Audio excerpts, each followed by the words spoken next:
Voilà, tu peux y aller, William. Très bien, c'est parti. Eh bien, bonjour à tous et bienvenue dans cette troisième édition du live de la rédaction de vonguru.fr.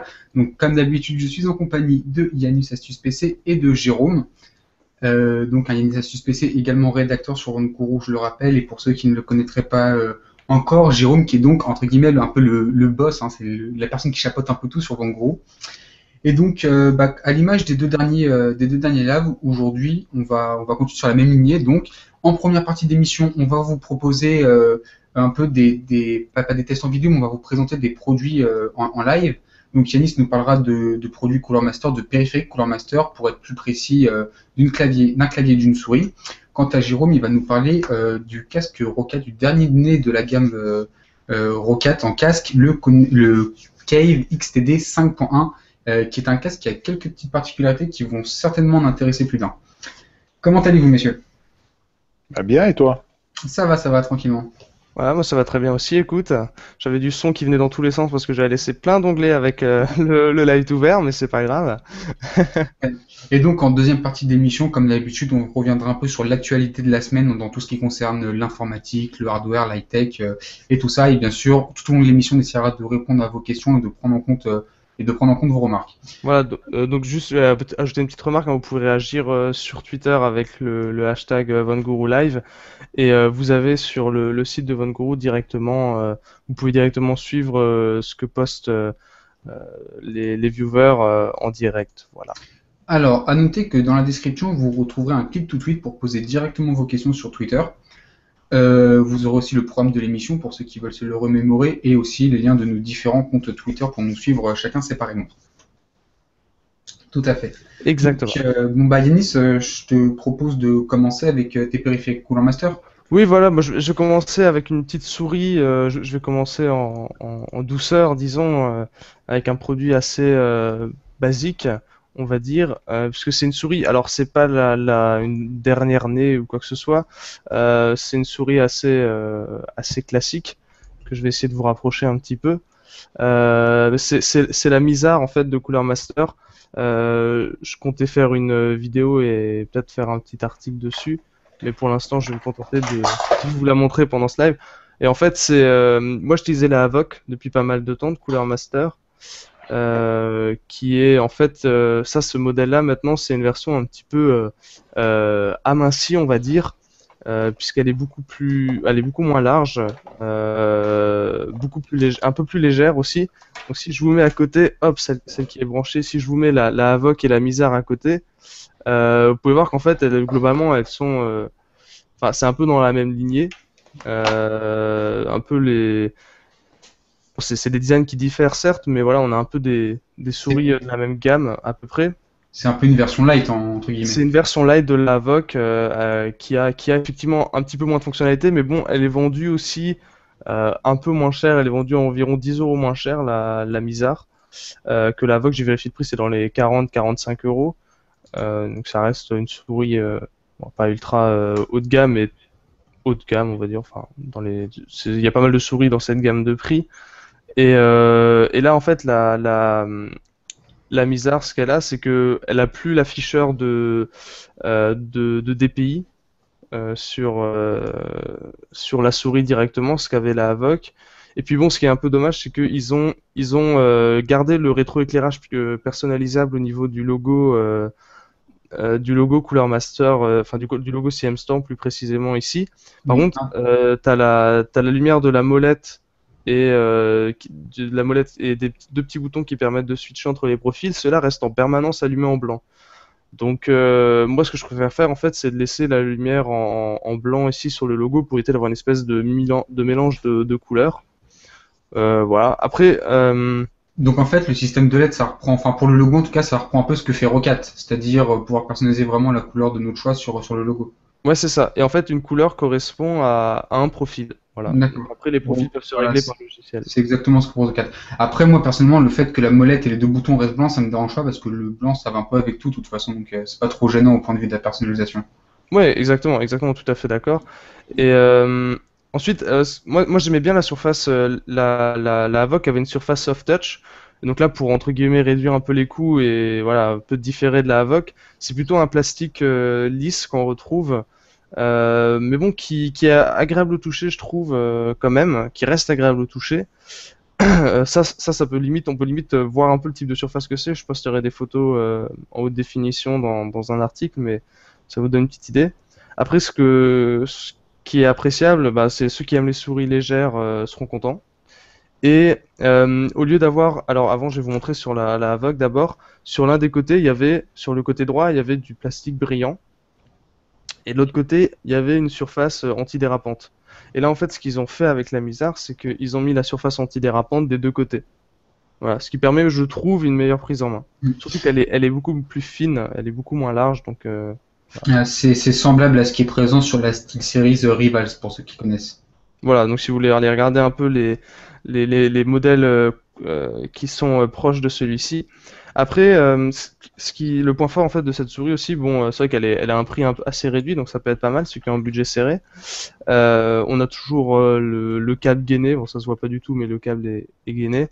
Mais moi, ce que j'avais pas mal apprécié, c'est que les capteurs sur les souris Cooler Master, les dernières que j'ai pu tester, dont la Avoc, je les trouve excellents en fait. C'est des capteurs c'est pas des capteurs fabriqués comme ça par Cooler Master, ils mettent des capteurs qui sont sous-fabriqués. Je crois que c'était des capteurs Omron entre autres. Enfin, je me rappelle plus exactement du modèle exact, mais du coup, c'est des capteurs qui sont vachement précis. Donc là, celle-là, elle monte jusqu'à 8200 dpi pour info. Bon, voilà, personne ne montera à 8200 dpi, mais elle monte jusqu'à 8200 dpi. Et ouais, c'est un capteur qui est pratique en fait, enfin qui est pratique, qui marche bah, sur pas mal de surfaces sans poser de problème. On voit juste aussi un petit peu encore qu'ils ont réduit les coûts parce que tu vois, t'as juste les quatre patins classiques. Là, on les voit là, là et là. Alors que sur la Vogue, ça j'avais bien aimé, ils ont mis d'énormes patins en fait antidérapants, tu les vois là. D'énormes patins qui permettent vraiment une glisse optimale, on va dire. Donc là voilà, ils ont un petit peu réduit sur certains autres points, mais sincèrement là j'ai pu tester rapidement sur Battlefield avant la souris. J'adore la prise en main en tout cas, enfin ça se porte, ça se met un peu comme ça dans le poignet, hein. Elle tient aussi bien dans la paume, un peu comme la Vogue, même malgré le fait qu'elle soit plus fine. Et sinon, au niveau de la qualité de fabrication et de finition, est-ce que c'est bon? Parce que, enfin, vu comme ça, je trouve que le plastique au-dessus de la souris fait vachement cheap quand même. On dirait un peu un plastique très bas de gamme. Sans... Il fait effectivement plus cheap. Enfin, si je te mets les deux à côté, tu verras, t'as le beau plastique soft touch d'un côté, et puis t'as le plastique qui a l'air un peu brillant et un peu, je vais le mettre à la lumière, on verra un peu mieux, qui a l'air effectivement un petit peu plus bas de gamme. Mais au niveau de la qualité de fabrication, ça reste du Cooler Master, donc j'aurais pas peur, ça commence pas à couiner dans tous les sens dès que tu vas commencer un peu à la bouger. Donc la qualité de fabrication est quand même très bonne. Mais c'est vrai que le plastique, bon, tu sens que c'est un plastique, c'est pas du plastique soft touch quoi. Moi, c'est ce que je préférais. Euh, Après, tu sens quand même que c'est pas non plus le plastique que tu trouves sur des souris Logitech. Tu vois, il a une belle couleur uniforme, donc c'est quand même du plastique travaillé entre guillemets. Voilà, les boutons cliquent bien. On sent que c'est une souris qui est faite pour durer quand même si d'apparence elle a pas l'air complètement folle. Mais bon, les boutons cliquent bien, ça clique bien. Voilà. Après, faut s'y remettre dans le contexte. Ça reste aussi une souris entrée de gamme avec un prix entrée de gamme. Ouais, Voilà, tu c'est sur quel ça. prix là? Là, c'est du 40-45 euros, ça dépend où vous l'achetez. Ouais, ouais. Donc, c'est pas non plus, ils ont la Xornet qui est vendue 25 euros, quoi. C'est pas non plus ça, quoi. C'est un mix entre, c'est entre deux. C'est entre deux. Du coup, ben, on voit qu'au niveau du produit, c'est du entre deux aussi. C'est pas le plus haut de gamme, c'est pas le plus bas de gamme, c'est au milieu, quoi. Et on le sent que c'est du au milieu. Après, voilà, on voit quand même clairement que c'est pas un design extravagant comme on le voit sur les dernières souris Logitech par exemple, hein, ça c'est clair. Mais Mais ceux qui veulent une souris basique, pas trop large, pas trop lourde, c'est pas mal. C'est vraiment pas mal. Avec un très bon capteur laser évidemment, ça y a pas de problème. Non, mais globalement, on a quand même affaire à un produit qui est aussi bien au niveau prix que qualité de qualité de fabrication, que qualité de finition, que, entre guillemets, performance. On est quelque chose sur un produit vraiment harmonieux au final. C'est ça, ouais. Après, elle pourrait être vendue, si elle était vendue 5 euros moins cher, ça me dérangerait pas, entre guillemets. Mais c'est quand même un produit clairement de qualité. Je sais pas si je voulais dire autre chose, oui, ce que je voulais juste dire aussi, enfin, ce que moi j'ai bien et qui fait aussi, ce qui montre aussi qu'ils n'ont pas complètement bâclé le produit à l'arrache, c'est les patins antidérapants. Ils sont vraiment très très bons. Ils jouent bien leur rôle en fait, étonnamment. Et c'est ça qui la distingue et c'est là que tu vois que c'est quand même une souris gamer. Même si elle a un design hyper sobre, elle reste souris gamer grâce à ses super patins anti-vibration et ça c'est pas mal du tout. C'est pas mal du tout aussi. Et après bon, faudra que je teste un peu plus sur le long terme pour voir comment elle tient, si justement la qualité des matériaux est quand même bonne. Même si comme ça à première vue ça a l'air d'être un plastique un peu entrée de gamme. Mais de ce que j'ai pu tester là rapidement, c'est juste visuellement c'est comme ça, mais à l'utilisation ça l'est pas du tout, quoi. Très bien. Bah, maintenant, je te propose d'aller, pourquoi pas, voir les questions ou les réactions des gens à Oui, propos de... moi je dois me charger de ce que vous postez sur Twitter et pourquoi est-ce que j'ai fermé mon onglet avec TweetDeck. Je vais aller regarder moi sur Twitter et puis toi, William, ira voir ce qui se passe sur YouTube. Tout à fait. Voilà, donc là, il y a quelqu'un qui aime bien le système de switch de Hangouts entre les personnes qui parlent, donc c'est déjà une bonne chose.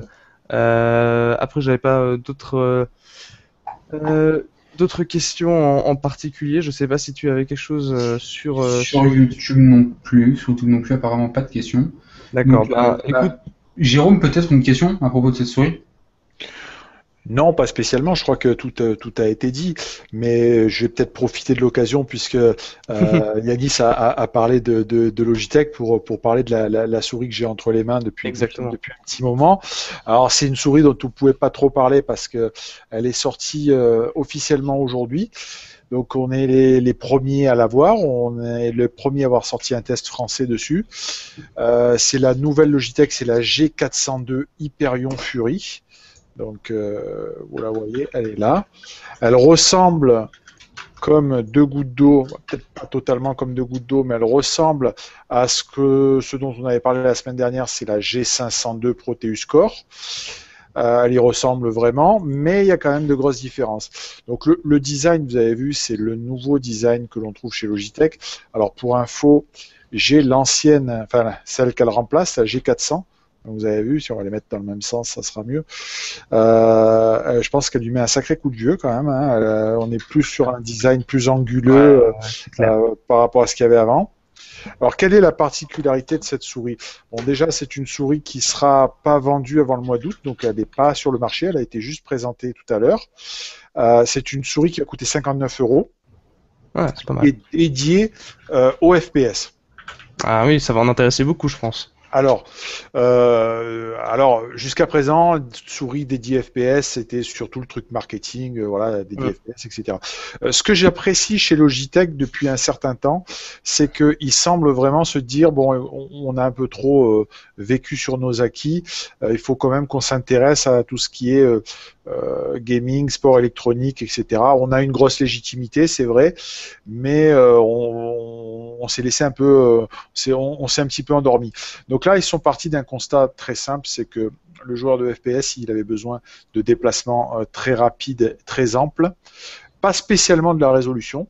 Comme tu le disais tout à l'heure, on voit des souris avec du 1000 dpi, 6000 dpi, 12 000 dpi, c'est le cas de la Proteus Core. Celle-là, elle fait 4000 dpi, donc ça suffit largement. Par contre, elle est capable d'encaisser des déplacements jusqu'à 12,7 mètres par seconde. Alors, me demandez pas si j'ai testé. Franchement, je sais pas comment faire.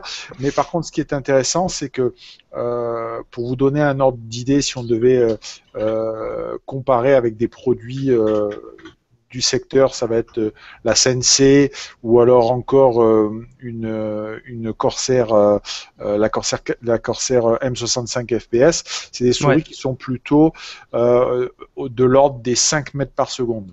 Donc c'est quasiment fois 2,5 ce que font les autres. Donc il y a deux capteurs en fait à l'intérieur. Il y a un capteur qui est censé gérer la résolution et il y a un autre qui prend le relais quand le déplacement est très rapide. Ouais, c'est pas mal. Donc ça reprend un peu ce que proposait Razer avec ses capteurs 4G, je crois. En mettant deux capteurs sur la Taipan, je crois qu'ils avaient mis ça. Ouais, alors ça reprend ces trucs-là, mais voilà, donc Moi, je considère que c'est une souris exclusive. Alors, c'était intéressant dans le positionnement parce que qui dit souris exclusive dit que ça va être adopté par des joueurs de FPS et donc ça va peut-être permettre aussi à Logitech d'avoir une image, on va dire, exclusive, ce qu'ils n'ont pas. Hein. Logitech, ça a été plutôt des produits, on va dire, très conformistes, très passe-partout, etc. Ce qui ne veut pas dire que tu peux pas faire autre chose avec cette souris. Hein. Tu peux très bien faire des mémos et des choses comme ça, comme on l'a dit. 4000 dpi, ça suffit largement. Par contre, c'est une souris extrêmement légère, dans le sens où quand j'ai testé la Proteus Core paraissait lourde dans le sens où tu avais la sensation d'en avoir pour ton argent, tu l'avais bien en main, etc. Celle-là, tu l'as toujours en main, mais elle est très très très légère. Donc pour un joueur de FPS, c'est super, la souris se fait quasiment oublier. Pour quelqu'un qui veut une souris polyvalente, j'ai presque, tu vois, ça presque une sensation négative de te dire j'ai rien dans les mains, est-ce que c'est pas de la merde, quoi, voilà, concrètement. Moi, j'utilise au quotidien, qui est dans la même gamme de prix, une Corsair M65 qui a un corps en aluminium. Qui est plus lourde, du coup. Voilà, c'est plus lourd. Tu vois, tu te dis bon, là j'ai quelque chose dans les mains. Là, t'as rien dans les mains. Donc au début, premier contact, tu te dis est-ce que c'est pas un truc pas cher, bas de gamme, etc. Et puis en fait, ça fait plus d'une semaine que je l'utilise, hein, ça fait un moment que je l'ai. Elle se fait oublier. Tu as l'impression vraiment que c'est le prolongement de ta main. Et ça, c'est génial. Au niveau confort, c'est génial. En termes de matériaux utilisés, je ne sais pas si on le voit bien sur la caméra, mais il y a une combinaison de matériaux. Il y a un plastique. Il y a un plastique classique qu'on trouve chez Logitech depuis un moment, qui est un plastique hydrophobe, donc qui permet d'éviter voilà, que tu transpires, que ça colle. Il y a des zones un peu lisses, rafraîchissantes, et sur le côté, c'est du soft touch texturé. Donc c'est très confortable. Autre point intéressant, je ne sais pas si on le voit bien, il y a des surfaces de patins assez impressionnantes. Là, là-haut. Bon, ça glisse très très bien. Dans les points négatifs, il n'y a aucun lest prévu. D'accord. D'accord, oui, ils n'ont pas mis comme sur l'autre. Non. Donc il faut voir que l'autre, c'est une souris qui est positionnée plutôt. Je parle des prix publics, hein, je parle pas des prix street qu'on va retrouver, mais la Proteus Core c'était 79 €, celle-là c'est 59 €. Bon, comme malheureusement partout, tout le temps chez Logitech, dans quelques temps, on la trouvera certainement moins chère. Moi, je trouve ça intéressant parce que on a vraiment la sensation que Logitech j'ai eu quelques petites réactions sur l'article qui me disent ouais c'est que du marketing, etc. Bah, je suis pas tout à fait d'accord. Là j'ai vraiment la sensation que Logitech s'intéresse vraiment au gaming. Ils n'ont pas balancé en se disant voilà on vous met du 8000 dpi, etc. Ils se sont dit non, sur le joueur FPS ce qu'il lui faut c'est un capteur avec un déplacement très rapide, réactivité, etc. Donc ils sont partis de là. À la limite je pense qu'ils ont été vraiment conscient de se dire que c'est pas une souris qui va plaire à tout le monde, mais ils ont voulu faire une souris typée en se disant nous on va s'adresser à telle catégorie de joueurs, tant pis pour les autres, de toute façon tant pis pour les autres, t'as quand même une gamme suffisamment large pour les autres, et voilà, donc polyvalente pour le jeu, mais c'est une souris vraiment pour le jeu, ça va pas être la souris pour le joueur occasionnel qui va avoir une souris pour se faire plaisir, parce que elle a ce petit côté où tu as la sensation que bah, tu n'as rien dans la main, et puis te dire que en gros tu as une souris, si tu l'utilises pas pour le jeu, tu verras pas ce qu'elle apporte vraiment. Bon, j'ai pas parlé de tout ce qui est LED, mais il y a un petit logiciel qui s'appelle le Logitech Gaming System qui permet de paramétrer la couleur de ta LED, comment elle clignote, etc. Enfin pour tous les Kevin, j'allais dire. Voilà, Logitech fait ça très bien hein, pour la gestion des LED, hein, au passage. J'avais des logiciels Logitech à l'époque qui étaient très très bien faits déjà. Hein. Donc ça doit être pas mal maintenant. Alors, dernier point pour être complet, la molette. Donc la molette est crantée et non pas libre comme ça a pu être un problème sur certaines Logitech. Par contre, c'est pas la molette. Voilà, c'est pareil. J'en reviens à ma Corsair. C'est pas la molette aluminium. Donc bon voilà. J'ai pas de doute sur la solidité de la souris de tête. Hein, c'est comme comme Logitech, c'est du 2 ou 3 ans de garantie. On a déjà suffisamment disserté la semaine dernière sur la garantie Logitech.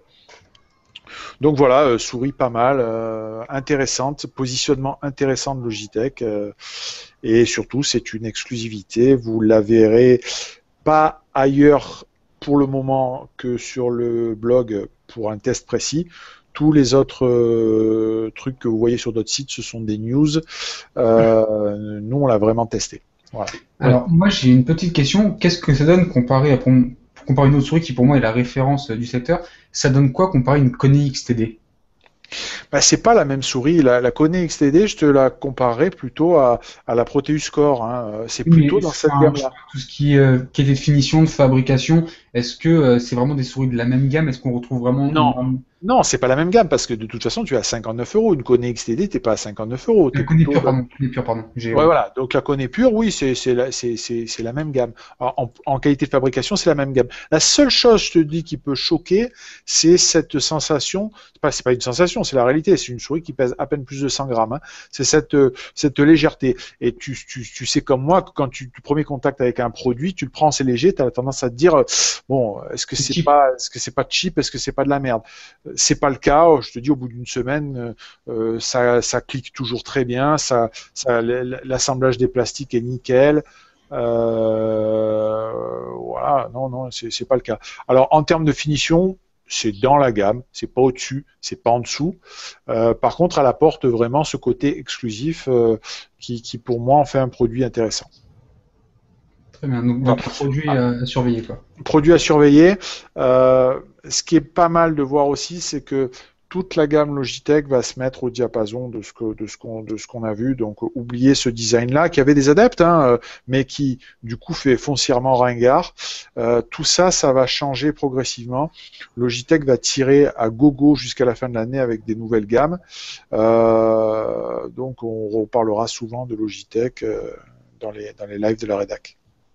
Très bien. Bah là, clairement, moi, personnellement, le nouveau design, je l'apprécie beaucoup, hein, parce que c'est clair que là, les anciens, c'était vraiment du basique, entre guillemets, même la G500S, là, qui était une excellente souris, hein. Bon, quand même, le design, on sent que ça avait fait son temps, quoi. Ouais, comme je disais, je pense qu'ils ont vécu sur leurs acquis. Après, ça reste toujours de très très bons produits. Le design très sobre comme ça a ses adeptes. Le design anguleux, le nouveau design, ça a des faux airs de Kone, effectivement, mais ça a des faux airs de Rat aussi. Donc, bon, c'est un petit peu plus exclusif, un petit peu plus agressif. C'est vrai que ça fait pas mal penser à une rate au niveau des clics. Ouais, c'est ça. Par contre, en termes de fiabilité et de qualité, je miserais quand même plus sur Logitech que sur les rats. Même si les rats ont fait beaucoup de progrès, c'est quand même pas la même chose. Ah, c'est certain, c'est certain. On va regarder les questions. Yanis, sur TweetDeck, as-tu des questions? Oui, moi j'avais, je crois, une question qui était en rapport avec des souris aussi. On peut y répondre parce que c'est dans le sujet, puisque il y avait Johan qui demandait la meilleure souris pour environ 80 €. Donc, qui est dans le tas. Oui, il y a pas mal de souris à 80 €. C'est clair que c'est déjà un gros budget quand même pour une souris. Je sais pas, elle est vendue de nouveau combien, Jérôme, la G502 du coup, la Proteus Core? La Proteus Core, c'est une souris que tu vas trouver autour de 68, entre 68 et 70 €. Dans ce paquet de prix-là, enfin dans ce tour de prix-là, tu vas trouver la Proteus Core, qui est pour moi une excellente souris, et on va dire ma préférée, qui est la Kone XTD, qui en termes de qualité, de confort, est à mon avis, un poil au-dessus en termes de finition. La Proteus Core, elle donne une définition monstrueuse, 12 000 dpi. J'en avais parlé l'autre fois, pour une utilisation quotidienne, ça n'a absolument aucun intérêt. Après, pour quelqu'un qui veut faire du graphisme, du Photoshop, de la retouche pixel par pixel, ça peut avoir un sens. Mais voilà, pour de la souris filaire, hein, je parle, hein, ces deux-là se dégagent un petit peu sortent un petit peu du lot pour moi. Ouais, et oui, et toi, William, au niveau des questions, est-ce que tu as réussi à faire le tri sur YouTube? Parce que je vois que c'est une orgie de commentaires. Comme d'habitude, YouTube c'est la jungle. Donc d'ailleurs, on vous invite à aller sur Twitter avec le lien clic tout de suite dans la description. Voilà, pour réagir, poser vos questions et surtout réagir si vous avez des suggestions sur les produits. SBG Tuto qui nous dit qu'il cherche actuellement une souris et il a vu la Gigabyte M6980X et il demande si c'est une bonne souris et ce que vaut Gigabyte en termes de périphérique externe. Alors personnellement, j'ai déjà testé 2 souris Gigabyte. Je me souviens plus des références des modèles, mais je crois pas que c'était celle-là. Et personnellement, j'étais pas très fan au niveau de l'ergonomie et enfin de façon générale, j'avais un très mauvais ressenti sur la souris. Après, c'était un point de vue personnel et je l'ai pas non plus testé pendant une semaine la souris. Mais à premier abord, moi, j'étais pas très fan de Gigabyte, surtout avec ce que font les concurrents à côté, comme par exemple SteelSeries dans ces gammes de prix là, qui font des produits juste monstrueux. J'irai pas m'aventurer sur Gigabyte, moi. Bah après, le seul avantage de Gigabyte, c'est que le prix est vraiment, sur certains périphes, le prix est vraiment très très bas. Moi, Mm. j'avais vu bon, c'était pas des souris, c'était des claviers par exemple. Mais c'est vrai que les souris Gigabyte, bon, des fois, il y en a des vraiment pas chers, mais du coup, faut pas s'attendre non plus à une qualité et à enfin voilà, à une utilisation, équivalente à des souris qui sont vendues 20 balles ou 30 euros plus cher, quoi. Donc, voilà, faut savoir ça. Attention, je précise quand même, j'ai dit que je n'ai pas apprécié les produits Gigabyte, j'ai pas dit que c'était des mauvais produits, hein, j'ai quand même souligné, bien évidemment. Sinon, bon, une question qui Bon, n'a moi, pas... j'arrive pas à faire le tri, hein, là, parce qu'il y a trop de. J'arrive pas du tout. Une question sur les procès, on va faire rapide parce que ça peut être très long.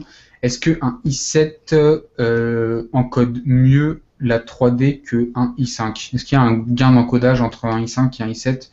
Est-ce qu'il y a un gain de performance, pardon, entre un i5 et un i7 pour de l'encodage, de la 3D, ce genre de choses? Et oui.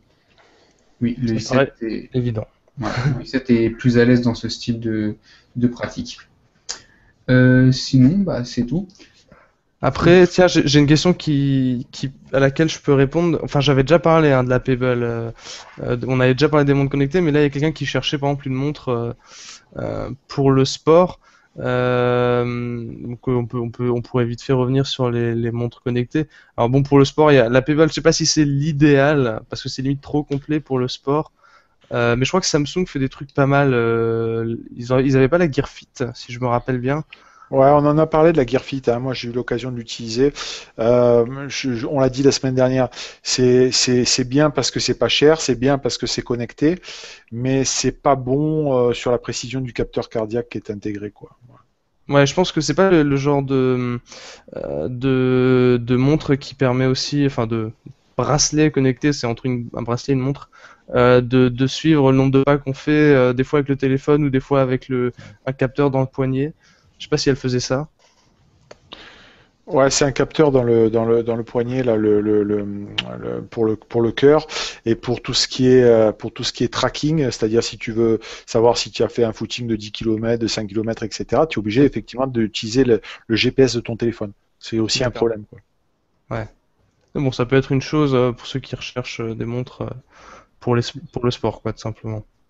D'autres questions? Bah bon, là, il y a plein de questions sur les processeurs, mais bon, c'est pas trop la thématique ce soir. Euh, Bah, du coup, Yannick, je te propose d'enchaîner sur un deuxième produit que tu vas nous présenter. Je crois que tu vas nous parler d'un clavier maintenant. ouais, Encore une je fois, voulais un petit vous. clavier. Exactement, je voulais bah, un petit clavier, oui, si on veut. Je regarde juste rapidement sur Twitter avant qu'on change de sujet, pour éviter que ça fasse du hors-sujet après, justement. Là, j'avais une question, justement, comme on vient juste de parler de Logitech, sur la souris. Il y a Valkyrie, qui demandait s'ils vont sortir des nouveaux claviers mécaniques aussi, du coup, avec la série G, Logitech. Alors, c'est vrai que, bon, l'autre fois, j'ai plus ou moins laissé entendre qu'on allait avoir une nouveauté Logitech, mais comme tout produit, quand on est en accord avec une marque, on doit respecter une certaine confidentialité. Donc, ma boule de cristal est assez floue, mais il me semble voir quelque chose qui ressemble à un clavier. Ouais. Mais Bah, bon, écoute, voilà. on verra ce que ça donnera. On verra ce que ça donnera, tout ça. Ouais, faudra bien qu'il fasse quelque chose un jour. Justement, en parlant de clavier mécanique, moi je vais en parler d'un qui est déjà sorti et que j'ai sous la main, que j'ai déjà présenté sur ma chaîne. Donc pour ceux qui veulent peut-être voir des plans, de meilleure qualité, je vous invite à aller voir cette vidéo, ce sera limite plus simple. Et c'est le... Attendez, je vais essayer de... Voilà, on le voit bien là, le le Rapid Eye de Cooler Master. Bon, du coup, on ne voit plus ma tête, mais bon, c'est pas très très gênant. Et donc en fait, ça c'est le clavier qui est sorti, bon, il l'a annoncé il y a pas mal de temps. Il a mis du temps à arriver en France. Il y a des chances de le trouver d'ailleurs en stock quelque part. C'est un peu galère, mais il y a des chances de l'avoir. Clavier qui, comme la gamme rapide, en fait, il y avait déjà un précédent rapide. Cette fois, c'est le rapide I pour intelligent. Et donc la gamme rapide, en fait, c'est le deuxième clavier, celui-là, et c'est des claviers qui n'ont absolument pas de pavé numérique. C'est pas des pavés numériques combinés ou des choses dans ce genre-là, comme on l'a vu sur les TK. Là, c'est vraiment aucun pavé numérique. Et bon, sinon, vous voyez avec la disposition, hein, c'est du clavier mécanique classique de chez Cooler Master. On a la même disposition que d'habitude. Par contre, cette fois-ci avec des touches Windows adaptées à Windows 8. Et en fait, le gros point fort de ce clavier, parce qu'en soi, il est très classique comme ça, bon, c'est déjà sa qualité de fabrication qui, évidemment, est excellente, hein. Vous pouvez commencer à essayer de le tordre, c'est vraiment de la pierre. Non, mais moi, ce que j'ai bien aimé au niveau de la qualité de fabrication et des matériaux, c'est que là, on a du plastique soft touch qui recouvre toute la partie supérieure du clavier. C'est vraiment esthétiquement et au toucher, bon, même si on touche pas trop son clavier, c'est très très très très beau. Et comme sur d'autres modèles, si je vous enlève une touche, je vais vous enlever ça, on a la plaque blanche, on a une plaque blanche sous les touches en fait. Et là d'ailleurs, vous pouvez voir, c'est des switches bruns ici, et ils ont pas prévu malheureusement de sortir un modèle avec des switches rouges, enfin pas en France pour l'instant en tout cas. J'ai cru comprendre qu'il y aurait possibilité d'avoir des switches rouges, mais bon, en Europe, il y a très peu de chance. Déjà, il est difficile d'avoir le modèle avec des switches bruns. Et donc du coup, switch brun avec rétroéclairage blanc ici. Et c'est vraiment pas mal. Et en fait, celui-là, il se démarque de tout le reste de la gamme Cooler Master, en fait, avec le rétroéclairage qui est juste excellent. Et ça, je l'avais présenté en vidéo. Faudrait que j'essaye de rapidement le rebrancher. Et justement, le câble, hein, c'est du gainé évidemment avec d'ailleurs le même connecteur que pour vos téléphones. Donc, on peut débrancher son clavier et charger son téléphone, ce qui peut être pratique, hein, faut le dire. Et en fait, ce qui est intéressant avec ce clavier, hop, je vais le brancher, c'est le rétroéclairage en fait. Et le rétroéclairage est vraiment pas mal. Déjà, il faudrait que je rebranche ma touche Z. Donc là ici j'ai un modèle QWERTY, mais le rétroéclairage en fait, il y a une espèce de processeur à l'intérieur qui va permettre d'avoir des modes de rétroéclairage assez poussés. Donc par exemple un mode où dès que vous allez appuyer sur une touche, là vous le voyez, ça va éclairer la touche en question. Hop, c'est difficile de changer entre les modes en le tenant comme ça. Le mode que j'apprécie aussi qui va faire respirer les touches en fait avec un effet de temporisation. Après bon, il y a le mode FPS classique hein, qui comme vous pouvez voir allume les touches W, ASD et les touches fléchées. Le mode pleine luminosité où on peut régler d'ailleurs l'intensité à la volée. Et un mode où le clavier va respirer. Donc ça on le verra peut-être pas super bien à la webcam. Et ouais, ce que j'avais apprécié aussi, c'était la possibilité de créer des profils voilà, on verra mieux ici, des profils de rétroéclairage en fait, et de customiser pleinement les touches qu'on veut allumer. Voilà, donc ça c'est un clavier que j'ai pas mal apprécié quand même de Cooler Master au niveau de ces fonctionnalités là. Et puis le mode turbo, ils appellent ça un turbo mode qu'on peut activer ici, qui va changer la fréquence à laquelle un signal va être envoyé quand une touche est appuyée. Donc bon, à part faut voir qui pourrait utiliser ça, à part pour glitcher dans des jeux, je vois pas trop l'intérêt de ce mode, mais c'est présent. Et voilà, bon, je vous avais déjà présenté le clavier j'ai déjà présenté le clavier en vidéo, mais bon, j'en profite que maintenant le clavier soit réellement disponible à la vente pour en parler.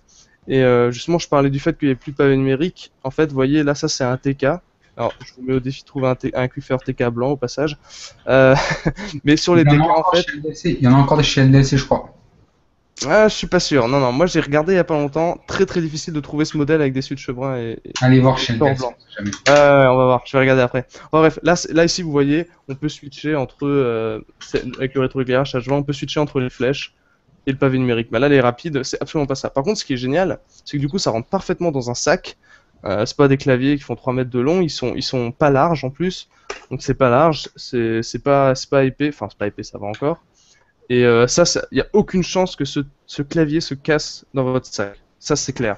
Là au niveau des claviers méca, moi des claviers mécaniques Cooler Master, je fais du stress test depuis 1 an environ et y a aucun problème. Voilà ce que j'avais à dire sur ce Rapidi, ma foi. Rapid Eye. Je sais pas exactement comment on est censé le prononcer, mais En tout cas, ça va vite. ça va très très vite. Ça va très très vite. Très très rapide. Voilà.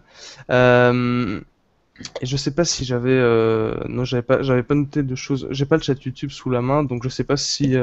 Alors, chez YouTube, rien à propos du clavier, hein, pour l'instant. D'accord, ouais. Mais bon, de toute façon, après, vous connaissez tous la chose.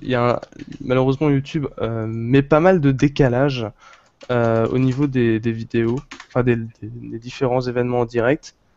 Ouais, mais je vais pas tout dire, mais le modèle avec le corps blanc n'est pas dispo sur LDLC. Ah bon, j'ai regardé il y a pas longtemps, pourtant il y était il y a 2 semaines encore. T'es sûr de ça? Ouais, et je l'ai vu il y a 2 semaines, ouais. Ouais, ça c'est assez étonnant parce que c'est quand même quelque chose. Je pense qu'ils en ont retrouvé un au fin fond des stocks. Ouais, au fond d'une C'est espèce ça. de palette, il y avait un truc qui traînait là, hop, vas-y, on le vend. Quoique, il est peut-être possible à trouver directement sur le site de CM Store. Ouf, je te me défie aussi de trouver ça. Je vais voir ça, je vais chercher ça. Ah, bah moi aussi. Enfin bon, à la recherche du clavier perdu, mais j'avais été à l'époque étonné de voir Cooler Master sortir des claviers blancs parce que normalement tout leur thème clairement est soit blanc et noir comme le Rapidi, soit rouge et noir avec les Quickfire Ultimate et des choses dans ce genre-là. En effet, il est plus dispo. Et oui, et ça fait bien longtemps qu'il est plus dispo. D'ailleurs, quand j'avais fait l'article sur le Rapidi, il y avait quelqu'un qui voulait carrément me racheter le Quickfire TK blanc quoi dans les commentaires. Je veux dire, y a pas moyen de négocier un truc parce que c'est introuvable quoi. Et d'ailleurs, ce serait bien que Cooler Master sorte des claviers au corps blanc. Ça me ferait plaisir. Parce que c'est joli. C'est très très très joli. Moi, c'est vraiment un type de clavier qui m'intéresse énormément, les claviers courts comme ça. Parce que j'ai pas énormément de place sur mon bureau. Enfin, j'ai de la place sur mon bureau, mais j'aime pas que toute la place de mon bureau soit prise par mon clavier. Donc moi, c'est le genre de truc qui m'intéresserait beaucoup. Si on se sert pas beaucoup du pavé numérique, donc si on est plutôt joueur, qu'on remplit pas des tableaux Excel toute la journée, ça peut être très très très intéressant. Après, ouais, moi je me laisserais bien tenter par par ce genre de clavier. Dites-nous vous ce que vous en pensez sur Twitter, hashtag VanGuroLive et sur YouTube directement dans le chat. C'est un clavier qui a quel prix ça? Prix public conseillé, c'est dans les 100 euros. Il se trouve dans les 90-85. Voilà. Par contre, je crois que bon, il faut y aller pour le trouver. Je crois qu'LDLC, pour ne citer personne, le vend. Avec plus de 15 jours de délai, ils le vendent à 100 balles. Non, pour ceux qui sont intéressés par ce clavier, il faudra que je mette un lien quelque part parce que je l'avais vu beaucoup moins cher. Voilà. Mais voilà. Bon, effectivement, il faut juste le trouver en stock, quoi. Voilà. Je trouve ça un peu cher quand même par rapport Oui, à. c'est cher parce que bon, les claviers méca souvent chez Cooler Master sont entre guillemets chers, mais 99,95 €, prix qui est indiqué chez LDC, c'est bien le prix de lancement, hein. Les Quickfire TK par exemple avaient un prix de lancement équivalent, mais maintenant ils se trouvent à 85 € aussi sur le net. Et en clavier mécanique, c'est rentable. Regardez à combien on est positionné le Corsair. Parce que le Corsair. Il y a un modèle concurrent de chez Corsair qui, mais je sais plus exactement. Moins cher, il est beaucoup moins cher. C'est le Corsair. Je sais pas si c'est le K60 ou le K55, je sais plus, je suis en train de regarder. Le K50, c'est un clavier qui est à membrane. Mais on le voit plus, mais pareil, on le trouve difficilement celui-là, c'est assez. Et il est pas rétroéclairé aussi. Parce que après, faut faire gaffe parce qu'il faut bien que ce soit un clavier méca parce qu'ils ont sorti un modèle à membrane aussi. Mais je vais retrouver, j'avais vu dans un article qui parlait du Rapid Eye, justement, il faisait allusion à. C'est le K65. K65, voilà. C'est un méca, hein, c'est bien un méca. Ouais, c'est bien un méca. Non, parce qu'il y a un modèle plus bas de gamme qui était justement pas mécanique. Et oui, il se trouve dans les 80 €. Après, c'est bon, comme tu disais, William, c'est du non rétroéclairé, hein, si j'ai bien compris. Oui, ça C'est a l'air. ça. Bah, je suis pas sûr parce que c'est du MX Red, donc tu dois avoir le rétroéclairage Non, de. non, parce que je voulais me le prendre ce clavier, j'ai pas pris à cause de ça justement. Pourquoi est-ce que sur la photo ils mettent une touche RAID avec une LED alors sur LDLC? Moi, je comprends pas. C'est pas logique Voilà. du tout.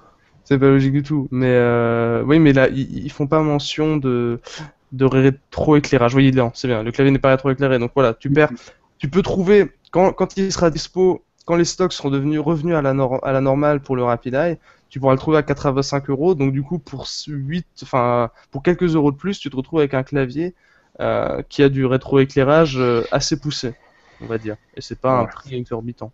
Mais c'est vrai que pour l'instant, il est un peu cher et un peu dur à trouver. Ouais. Mais ça reste en ceux qui veulent, comme tu le disais, William, un clavier pas trop large, qui ont un petit bureau, ou alors qui se baladent, ou qui jouent et qui ne disent jamais de pavé numérique, qui veulent gagner un peu de place, c'est parfait, quoi. C'est nickel. Un bon clavier nomade. Exactement, nomade et puis il fait de tout, il fait de tout. Et bon, je l'ai pas mentionné, hein, mais ils ont en plus replacé les raccourcis multimédia. Vous voyez, ils sont juste là au-dessus des flèches, donc on les voit avec le play, pause, le volume, et c'est juste à côté de la touche de fonction. Est-ce que je pointe la bonne touche? On va dire que oui. Et du coup, en fait, on peut y aller très facilement à une main. Et pas comme certains autres claviers à devoir trifouiller avec la touche FN qui est à 3 km. Donc je trouvais ça un petit plus qui peut être intéressant. Alors, je te Voilà. propose de faire un point sur les différentes questions Twitter Oui. et Twitter et YouTube. Alors moi Ouais, sur alors, YouTube, il n'y a rien pour l'instant. moi j'ai des choses, ma foi, fort intéressantes. Oui, j'ai une question fort intéressante aussi, si tu vois ce que je veux dire. Euh, alors Amadi trouve le blanc trop beau. Bah moi sur les claviers couleur master, je suis tout à fait d'accord avec Amadi. J'aime bien le thème. Bah je l'avais montré il y a 2 secondes. Hein. Le thème blanc et noir en fait, qui est vachement plaisant. Surtout quand ça va avec votre bureau, ce qui est mon cas, c'est pas mal. Ensuite, qu'est-ce que j'avais? Il y avait Grégoire qui pouvait céder un Quickfire TK blanc avec Switch Brown. Tu vois, il y a des enchères qui vont se faire, ça va être dangereux ça. Il y a Snatox qui cherchait un clavier mécanique pas trop cher avec rétroéclairage. Alors avec rétroéclairage, ça peut se trouver. On a évoqué effectivement le K60. Bah, non, qu'est-ce que je raconte? Le K65 n'a pas de rétroéclairage. Je raconte n'importe quoi. Bah, les claviers couleur master sont les plus abordables en clavier rétroéclairage. Ouais, malheureusement, parce que Rétro-clavier. Corsair sont excellents, comme tu l'as dit, Mm. et comme beaucoup de monde le dit, les Corsair sont excellents, mais quand tu Sauf- regardes le K60, Sauf que l'aluminium, ça coûte cher. l'aluminium ça coûte cher. Voilà. Donc le K60 est vendu 105 euros environ, ce qui est un peu cher, on va dire, alors que des Quickfire Ultimate, alors ils sont très durs à trouver les Quickfire Ultimate parce que c'est justement le modèle que tout le monde veut, hein, RAID avec rétroéclairage rouge et pavé numérique complet. Mais il peut se trouver, il peut se trouver. Sur le Store, normalement, il y est. Ouais, enfin il est, Je vais voir ça maintenant. il est bon, il est pas vendu beaucoup moins cher qu'un K60. Hein. C'est quand même des claviers qui sont vendus 100 euros. Après, pour si vous cherchez des claviers numériques, des claviers mécaniques pas trop chers, il y a les Q-Pad. Après, leurs modèles rétroéclairés sont pas donnés non plus. Mhm. Et je trouve leur qualité de fabrication un peu en dessous de ce que font les concurrents, quoi. Bah, de manière générale, quand on commence à parler de mécanique et de rétroéclairage, les prix grimpent très très très très très vite. Ouais. Et c'est comme tu le disais, Cooler Master à ce niveau-là, bah pour l'instant, ils arrivent à faire des trucs à moins de 100 euros, alors que souvent les autres marques vont avoir des claviers à plus de 100 euros en rétroéclairé, surtout avec pavé numérique complet. Voilà. Après, c'est pour ça, sans pavé numérique, enfin, il y a le pavé numérique combiné, comme je le disais, avec les Quickfire TK, qui eux sont vendus. Maintenant, c'est des modèles qui sont présents en France depuis un an et demi. Donc, c'est quelque chose qui maintenant est bien posé. Les prix sont descendus et ça peut se trouver à 85 euros sans problème, quoi. Et les Quickfire TK avec Switch brun. Après, avec Switch Red, je sais pas s'ils faisaient mention de. Non, il n'y avait pas de mention de Switch Red, mais en mention Switch Red, c'est à peu près le même prix.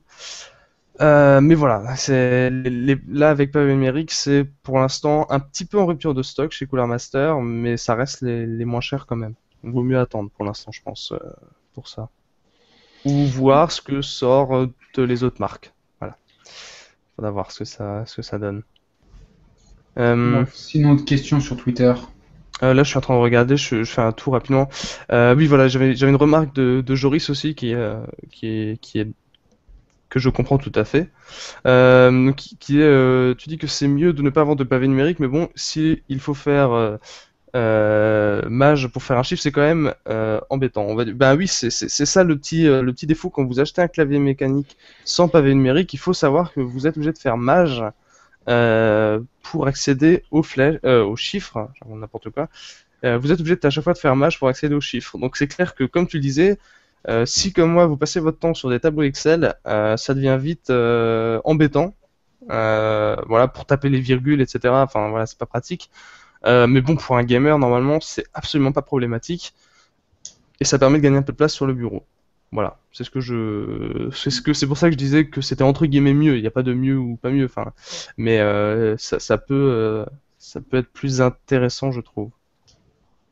Même Alors, si, voilà, ouais. c'est un clavier numérique. Il y a beaucoup de personnes qui en ont besoin, mais voilà. Alors sur Twitter, question qui n'a pas de rapport avec les claviers, mais intéressante quand même, de Sakoub. Je rentre à l'université fin septembre et je compte prendre un MacBook Pro Retina i5 ou i7 selon toi. Alors si tu vas à l'université ou à la fac, c'est pareil, pour prendre des cours, n'achète pas un MacBook Pro Retina, mais surtout pas, ça te sera d'aucune utilité, quelle qu'elle soit. Bah, ça dépend, s'il veut faire le beau. Ouais, voilà, si tu veux draguer des filles avec ton MacBook, tu peux, mais bon, ça fait cher, quoi. Prends-toi un abo sur Adopt-A-Mec, ça coûte moins cher. Mais à la limite, moi j'aurais plutôt suggéré, à la limite c'est juste pour prendre des cours, un MacBook Air si vraiment tu vas aller chez Apple, mais pas un MacBook Pro Retina, attention, enfin c'est un peu... MacBook Air sur lequel tu mettras Windows 7 bien évidemment. Oui. Après, s'il veut se faire plaisir, s'il est fan d'Apple, malheureusement, tu peux pas trop discuter. Mais c'est clair que c'est très cher parce que de mémoire, le Mac Pro Retina i7, c'est un truc qui va croiser au-dessus des 2000 €, le MacBook Pro. Hein. Je suis en train de regarder. 1800, je crois. 1800, ça commence à 1800, je crois. Oui, mais là, c'est le Retina en i7. Ouais. Donc, le premier 15 pouces chef de MacBook est à 1999. D'accord? Donc bon, voilà, ça fait mal. À ce prix-là, tu as quand même de quoi avoir des trucs très très sympas. Si tu veux avoir un design très joli, très fin, etc., avec de la puissance, bah, tu vas chez Asus, hein, tu as les ZenBook chez Asus qui sont très très bien. Après, si tu veux impérativement du Mac, si tu as beaucoup d'argent, on peut rien pour toi. Par contre, on peut quand même quelque chose pour toi si absolument tu veux vendre ton âme. Attends d'avoir ta carte étudiante pour pouvoir au moins bénéficier de la réduc étudiante pour chez Apple. Voilà. Pas bête. C'est pas bête. T'économiseras un doigt de ton bras. Ce sera bien. Et après, entre le i5 et le i7, parce on est quand même sympa, on va répondre à la question. Si c'est vraiment pour prendre des cours, ça n'a aucun intérêt. Si tu me dis en même temps, je fais du montage vidéo, du studio, du machin, etc., parce que c'est quand même le domaine de prédilection des Apple, et encore que, il y aurait beaucoup à dire là-dessus. Prends un i7 si tu as des sous, etc.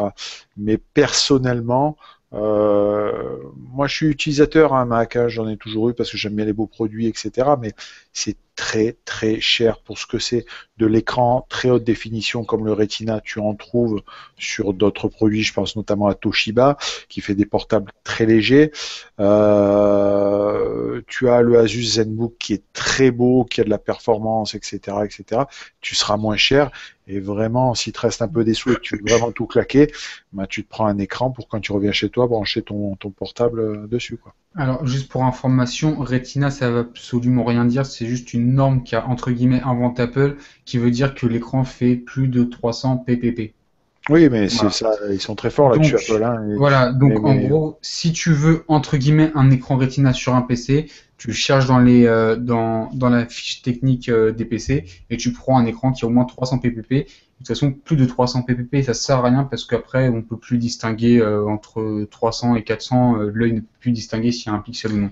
Après, ça dépend de la distance à laquelle vous êtes de l'écran. Oui, bien sûr. Mais les tests sont faits à 2 cm, je crois, comme ça. Linus en parlait. Linus en parlait sur son dernier live. J'avais regardé parce que je me couche un peu tard. Et il disait ça. Il disait que de toute façon, si on veut, pour les graphistes et les gens qui font des choses de ce style-là, il faut favoriser le 300 ppp, mais il a dit n'allez pas vous ruiner dans des écrans qui ont 600 ppp et qui coûtent, qui coûtent un bras et deux jambes, quoi. Non, mais c'est clair que les MacBook Pro Retina, quand ils sont sortis, l'image est magnifique, il n'y a rien à dire. Mais là encore, c'est pas une innovation Apple. Retina, tu l'as rappelé, c'est un terme commercial. Mais là où Apple a raison, c'est que vaut mieux avoir un nom qui s'appelle Retina que 4K, UW, machin, etc. Comme tous les termes qu'il y a dans le monde du PC. Là-dessus, il y a quand même beaucoup à apprendre d'Apple. Mais ça fait très cher. Si tu veux être sur du 15 pouces en i7, je te confirme, j'étais en train de regarder, que tu es entre 2000 et 2200, 2300 euros. Ça fait très, très, très, très cher. Après, Très tu peux mal, avoir ça un fait très écran mal. 4K qui serait pas Retina aussi. Comment? Tu peux avoir un écran 4K qui serait pas Retina, techniquement. Oui, si c'est un écran très, très grand, oui, absolument. Ouais. Donc, c'est pour ça. Sur un portable, ça va être difficile, mais oui, oui. Après, chose que j'ai remarqué, parce que je sais pas pourquoi en ce moment tous mes amis ont des Mac, je sais pas s'ils veulent que je leur parle plus ou je sais pas. Je crois qu'on essaie de me faire passer un message. Mais un truc que j'ai remarqué, c'est que c'est moins sur le MacBook Air, mais surtout sur le MacBook Pro, c'est que la qualité de son des enceintes est juste excellente. Donc ça, c'est un très très gros, un truc qui m'a énormément surpris, c'est que la qualité des enceintes sur les Mac Pro est juste monstrueuse. Non, mais bien sûr, mais on plaisante aussi, mais ça reste le châssis du du MacBook Pro est extrêmement bien fait. Le touchpad du MacBook Pro est très bon. Voilà, mais encore heureux. Je te rappelle que le truc il coûte 2000 boules. Si les haut-parleurs étaient pourris, ça serait pas. Donc, non, mais c'est toujours moi dans une vie précédente, j'ai été vendeur aussi de Mac. Donc les gens te remettent toujours en te disant ah ouais, mais sur le portable, le portable PC, il n'y a pas ça. Oui, bon, madame, mais c'est un Acer à 499 euros aussi. Il y a quand même, faut pas l'oublier, quoi. Les gens n'ont pas la notion d'argent, là. C'est sûr. Après, ouais, bah, pour revenir à ce que tu disais, moi, pour avoir testé les Asus ZenBook, je suis juste amoureux de cette série qui est juste mais monstrueuse. J'en avais testé un quand j'étais en école d'ingénieur informatique. J'avais deux, trois camarades qui en avaient. Et c'est juste fou, quoi. Enfin, la qualité de finition et de fabrication est hallucinante. C'est juste magnifique comme objet. Et après, le hardware est aussi très intéressant. Et surtout que depuis 2 ans, ils ont un peu baissé de prix. On en trouve autour des 1000 euros, voire un peu moins. Et ça fait vraiment plaisir. Moi, c'est vraiment un PC que je conseille énormément. Je suis vraiment tombé amoureux de ce PC. Si j'avais les moyens, je m'en achèterais un. Alors moi, si j'en parle, c'est parce que c'est le mien. D'accord. Que je vais changer, mais ça, je vais en parler peut-être tout à l'heure. Mais oui, moi, j'ai adoré le MacBook Air parce que je trouvais que c'était très fort ce qui avait été fait d'un point de vue design. Mais celui-là n'a absolument rien à envier. Rien. Au contraire, même. Mais je trouve que Asus fait fort là-dedans. Aujourd'hui, c'est un modèle qui doit coûter 1000 euros. J'ai 256 SSD, j'ai un i7, j'ai 8 Go de RAM. C'est super et l'autonomie est au top. Je vais le changer parce que j'ai testé quelque chose qui me paraît qui est énorme. Je l'ai pas assez testé, mais je vais prendre. C'est la Microsoft Surface 3. Et franchement, c'est encore mieux que ça. Mais bon, voilà, c'était pour la petite parenthèse. Et sinon, je crois que le ZenBook, il est encore plus léger que le MacBook Air parce que j'étais surpris, mais le MacBook Air, il pèse quand même son poids, hein. Il est pas si léger que ça. Moi, j'étais assez surpris quand je l'ai eu. C'est quand même 1,2 kg. Et là, le ZenBook, tu es à 1,1 kg. Mais bon, c'est surtout que tu as vraiment une finition, tu es vraiment sur de l'alu, quoi.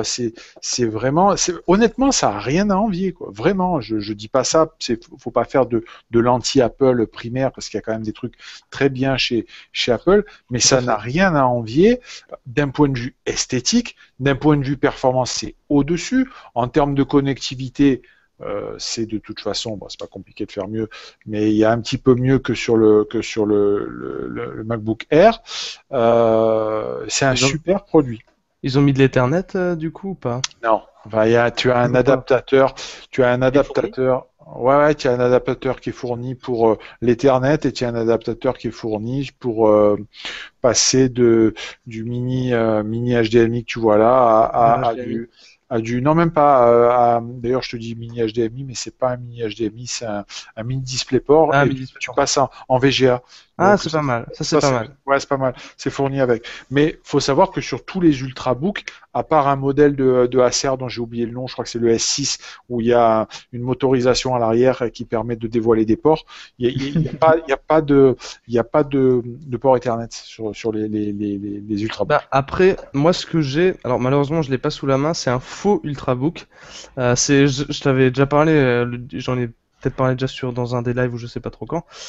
C'est le Flex de Lenovo. C'est un ordinateur portable que Lenovo a badgé comme Ultrabook, mais qui ne correspond pas au standard Ultrabook en fait, parce qu'il n'a pas de SSD. Oui, c'est ça. La dénomination Ultrabook, qui est en fait une marque déposée Intel, il faut qu'il y ait un SSD, il faut qu'il y ait un certain poids, je crois qu'il faut que ça soit même du 13 pouces, etc. Donc, si tu mets pas un SSD dedans, ce n'est plus un Ultrabook. Voilà, et moi étonnamment sur le Flex 14, j'ai le badge Ultrabook Intel qui est apposé. D'accord, d'accord. Alors que de base, il n'y a pas de SSD. Et je sais plus. Ouais, voilà. Donc, tu vois, des fois, les badges Ultrabook veulent pas dire énormément de choses. En fait, il rejoint tous les autres domaines, donc au niveau de l'autonomie et de ça. Et c'est pour ça, quand toi tu parlais qu'aucun Ultrabook avait de port Ethernet, ben le faux Ultrabook dont je dispose a un port Ethernet. Voilà, pour la petite histoire. Et de l'HDMI pleine taille au passage, mais je crois que le Asus en a aussi, hein, le ZenBook. Mais justement, là, sur Twitter, notre ami amoureux du Mac nous répond et dit qu'il aime bien le design et les produits performants et qui durent. Donc, il y a le ZenBook que j'ai montré qui est pas mal, mais tu parlais de Lenovo. Moi, il y a un produit que j'adore chez Lenovo qui s'appelle, je ne vais pas dire de bêtises, qui s'appelle celui qui se plie en forme. Yoga, c'est Yoga. Le Yoga Pro 2. Donc, tu es toujours dans ton budget, ça coupe, même en dessous, tu as un écran aussi bon que le Retina, voire meilleur, et tu as un usage bien supérieur. Tu auras la performance au moins équivalente à un MacBook Pro i7, mais en plus tu as un écran tactile. Et autant, tu vois, là par exemple le ZenBook que j'ai montré, il est tactile, mais je m'en sers absolument pas. Je trouve que c'est zéro, ça sert à rien sur un portable. Autant sur le Lenovo, tu peux le tourner à 5. Voilà, c'est ça. Tu peux le mettre en mode tablette et puis tu peux le mettre en mode pupitre. Et ça, c'est vraiment génial. Je trouve que ça apporte. Tu mets ça, tu es en train de travailler ou tu es en train de. Tu vois, tu le mets en mode pupitre, tu peux l'utiliser, C'est vraiment pas mal. Et c'est un très bon produit. Et Lenovo, même si c'est chinois, c'est très costaud. C'est très costaud. Ah ouais. Non, là, je confirme à 100%.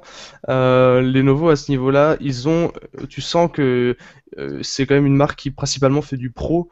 Normalement, c'est plus leur gamme principale, c'est le ThinkPad hein, avec les ordi pro.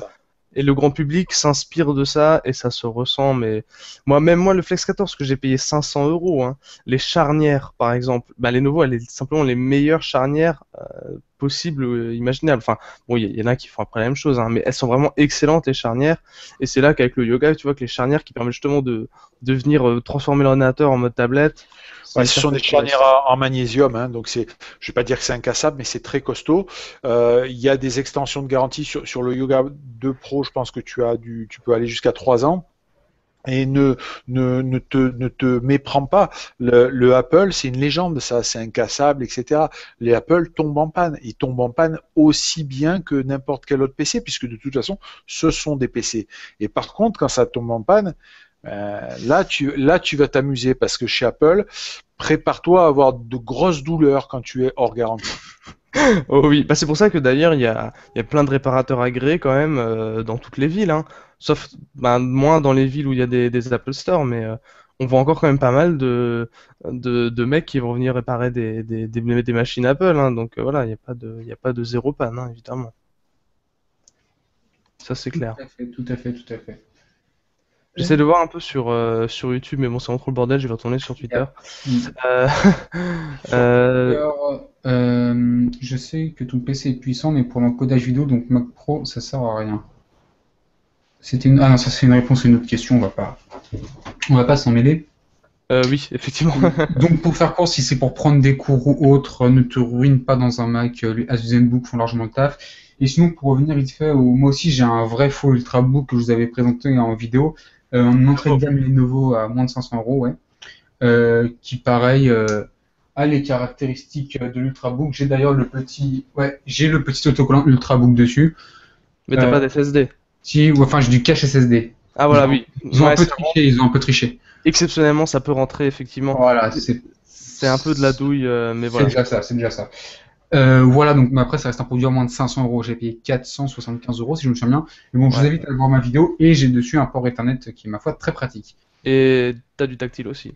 Et j'ai un écran tactile. C'est un peu moins utile. Moi, tu vois, le Flex 14, j'utilisais le tactile parce qu'il a un mode, tablette, enfin pas un mode tablette comme le Yoga, mais il a un mode, comment ils appelaient ça?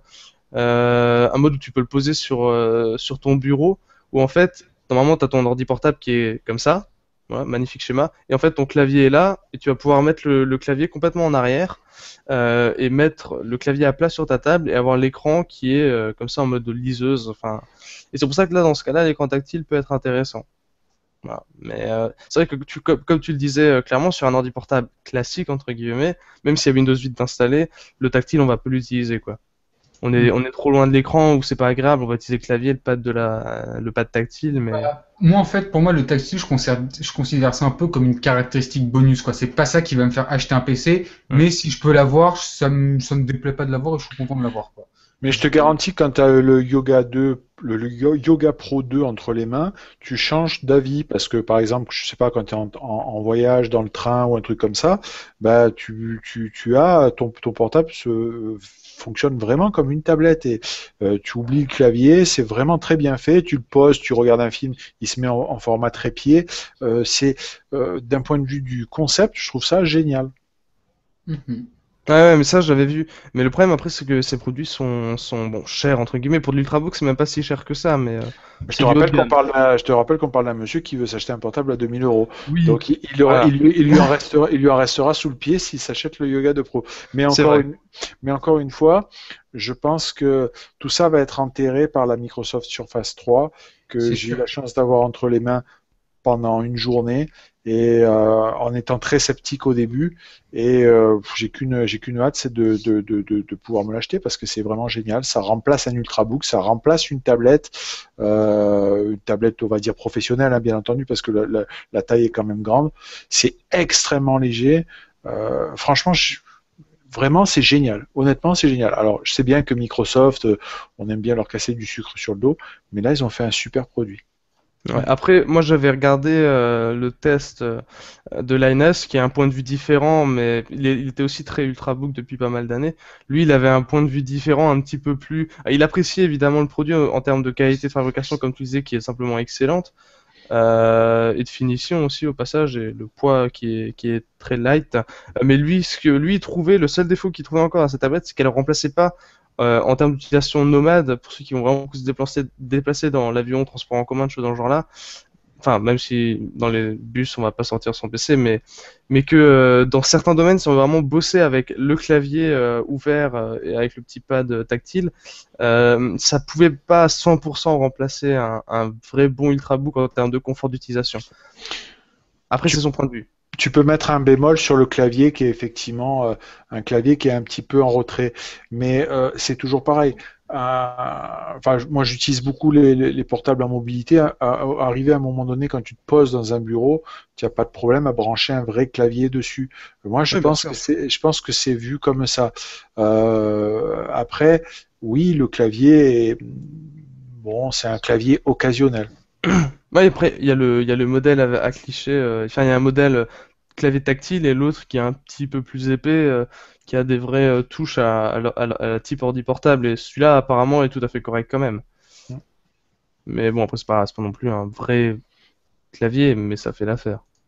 Voilà, c'était juste ça, lui. Enfin, le problème, c'est que tu sais, t'as le support.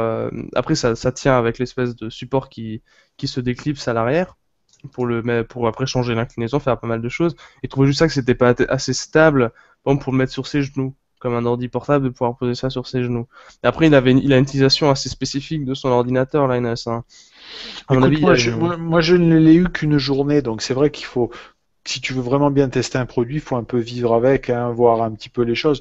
Mais moi, je me balade souvent avec un gros sac à dos où j'ai dedans l'Ultrabook qu'on a vu. J'ai un casque, un micro, j'ai une tablette 8 pouces quand je suis par exemple dans le train pour regarder des trucs vite fait, etc. Bon, là, clairement, je remplace deux produits par un seul. C'est évident pour moi. Ouais. Surtout que la tablette, ce qui est bien, c'est que, enfin, la Surface Pro 3, tu peux très bien détacher le clavier à l'arrache et puis Ah, tout à fait. utiliser le clavier tactile, qui est intégré dans Windows 8, quoi. Donc ça peut être pas mal aussi, ça c'est clair. Ouais. Euh, Une question sur Twitter pour changer un peu. On me dit que pensez-vous de la Nvidia Shield? Bah écoute, je te propose d'aller sur vanguru.fr et donc de lire le test de Jérôme ou alors également de regarder nos précédents lives où on parle de la Nvidia Shield. Et je sais pas si Exactement. c'était dans le premier ou dans le deuxième live. Ah, le C'était dans deuxième. le deuxième. Dans le Et deuxième live. ce que vous pouvez faire aussi dans le deuxième live, la rediff est sur la chaîne Von Guru qui est dans la description et sur ma chaîne perso. Et en fait, dans la description, j'ai mis l'horaire à laquelle on a parlé justement des différents produits. Et comme ça, tu peux directement passer au passage qui t'intéresse, ça nous évitera de tout répéter. Voilà. Et moi j'avais vu, bah tiens, on m'a répondu à ma place, mais on me demandait le casque, hein, c'est le CRS 500. Et justement, on en a parlé aussi en début de live la semaine dernière. Donc je vais pas refaire mon speech là-dessus, hein. Et c'est bien le micro du casque que vous entendez normalement. Voilà. Après, on nous a demandé de parler des tablettes Nexus, mais bon, il n'y a pas eu de choses hyper excitantes sur les tablettes Nexus ces derniers temps, donc On y viendra. En temps voulu, on y viendra bien évidemment. on y viendra quand bah, il y aura une nouvelle tablette. C'est ça. Voilà. Ou un nouveau téléphone. Ou un nouveau téléphone, ou les deux. Attends, on peut Ou pas une savoir. télé, peut-être une télé. Qui sait, qui sait. Donc La ouais, Nexus Car. on essaye de parler en fait de produits qui sont quand même, enfin de choses qui sont récentes, voilà, plus ou moins récentes. Voilà, on essaye de faire des choses qui n'ont pas, qui ne sont pas depuis, qui ne sont pas totalement dépassées. Alors, sinon, maintenant, Jérôme, tu as encore un produit à nous présenter ou alors on passe à la deuxième partie d'émission? Bah, des produits, j'en ai pas mal, donc il s'agit de savoir ce qu'on veut faire. J'ai un casque. Non, mais c'est vrai, j'ai un casque. En fait, je sais pas si ça va passionner parce que je vois qu'il y a beaucoup de demandes aussi sur des cartes graphiques, donc vous pourrez passer sur les cartes graphiques si On vous avait voulez. prévu D'accord. effectivement. Bah écoute, je te laisse te préparer, je vais faire une petite aparté moi pour parler d'autre chose et on revient à tes cartes graphiques juste après. Alors les gens, on va faire un petit sondage, donc j'ai créé un petit sondage que je vous mettrai sur Twitter et dans le chat YouTube. Tout simplement parce que, comme vous pouvez le voir, aujourd'hui, on stream avec Hangout, donc le petit logiciel de Google qui permet de faire ce genre de choses, alors que les deux fois précédentes, on avait stream plus classiquement, j'ai envie de dire, avec OBS, donc avec un overlay où on voyait les cams de chacun et où à la main on switchait et tout ça. Donc j'ai fait un petit sondage pour vous demander quel type de live vous préférez. Est-ce que vous préférez plutôt un live de type Hangout comme celui-ci, ou alors un live comme précédemment avec un bel overlay qui pourrait être modifié bien sûr par la suite ou quoi que ce soit. Donc je vous link ça sur YouTube et sur Faut que tu m'envoies le lien sur ouais, faut que je t'envoie je t'ai envoyé sur je t'ai envoyé sur Skype. Donc je vous link ça et du coup répondez au petit sondage. Donc j'ai juste à cliquer sur lequel de vous préférez et donc voilà, après ça nous permettra à nous d'améliorer le live et tout ça. Sinon, n'hésitez pas à continuer à poser vos questions, à réagir au hashtag VanGuruLive ou directement sur YouTube. Je vois que les questions sur YouTube, ça commence à s'exciter un peu là. Comme d'habitude, on va dire sur C'est YouTube. ça, parce que moi, en fait, des fois, ça meurt pendant 10 minutes. Après, j'ai 60 questions à la suite. Mais bon, on va commencer Hmm. par laisser Guillaume. Guillaume, mais qu'est-ce que je raconte, Jérôme? Jérôme. Donc moi, tu avais noté la 750 Ti de chez Zotac versus la 780 Ti de MSI, c'est bien ça? Ouais, c'est du 2 780 parce que je vais pas tu as dit 750. Oui, pardon, je raconte J'étais assez fatigué pour te comparer une 750 à une 780 Ti. Ça aurait été assez épique comme comparaison, je te l'accorde. C'est clair, ouais, je vois pas l'intérêt. Mais bon, voilà. Donc, voilà une 780 Ti de chez Zotac pour que vous voyez un petit peu la différence. Et voilà la 780 Ti Gaming de chez MSI. Donc faut que tu la montes un petit peu, la gaming. Hop. Voilà, magnifique. Là, on voit bien. Donc en fait, elles sont quasiment toutes les deux au même prix. En termes de performance, c'est quasiment la même chose. Euh, la MSI fait moins de bruit, paradoxalement. Je Elle a m'attendais un à ce que... ventilateur de moins aussi. Ouais, elle a un Ouais, des ventilo de moins, mais. ventilateurs d'un plus gros diamètre. Euh, je m'attendais aussi à ce que la MSI monte plus en overclocking. Bah, c'est pas vraiment le cas. Alors après, ça dépend d'une carte à l'autre, hein, c'est-à-dire qu'on peut avoir 4 MSI les mêmes qui fonctionnent différemment suivant. Des fois, voilà, ça se joue à pas grand-chose. Mais moi, cette Zotac, elle m'a étonné en termes de résultats. Bon, on parle pas de gains monstrueux, mais c'est une marque dont on parle peu, Zotac, et je trouve que quand on regarde la qualité de la carte, la qualité du PCB, le carénage est en acier, par exemple, Mhm. c'est pas si mal que ça.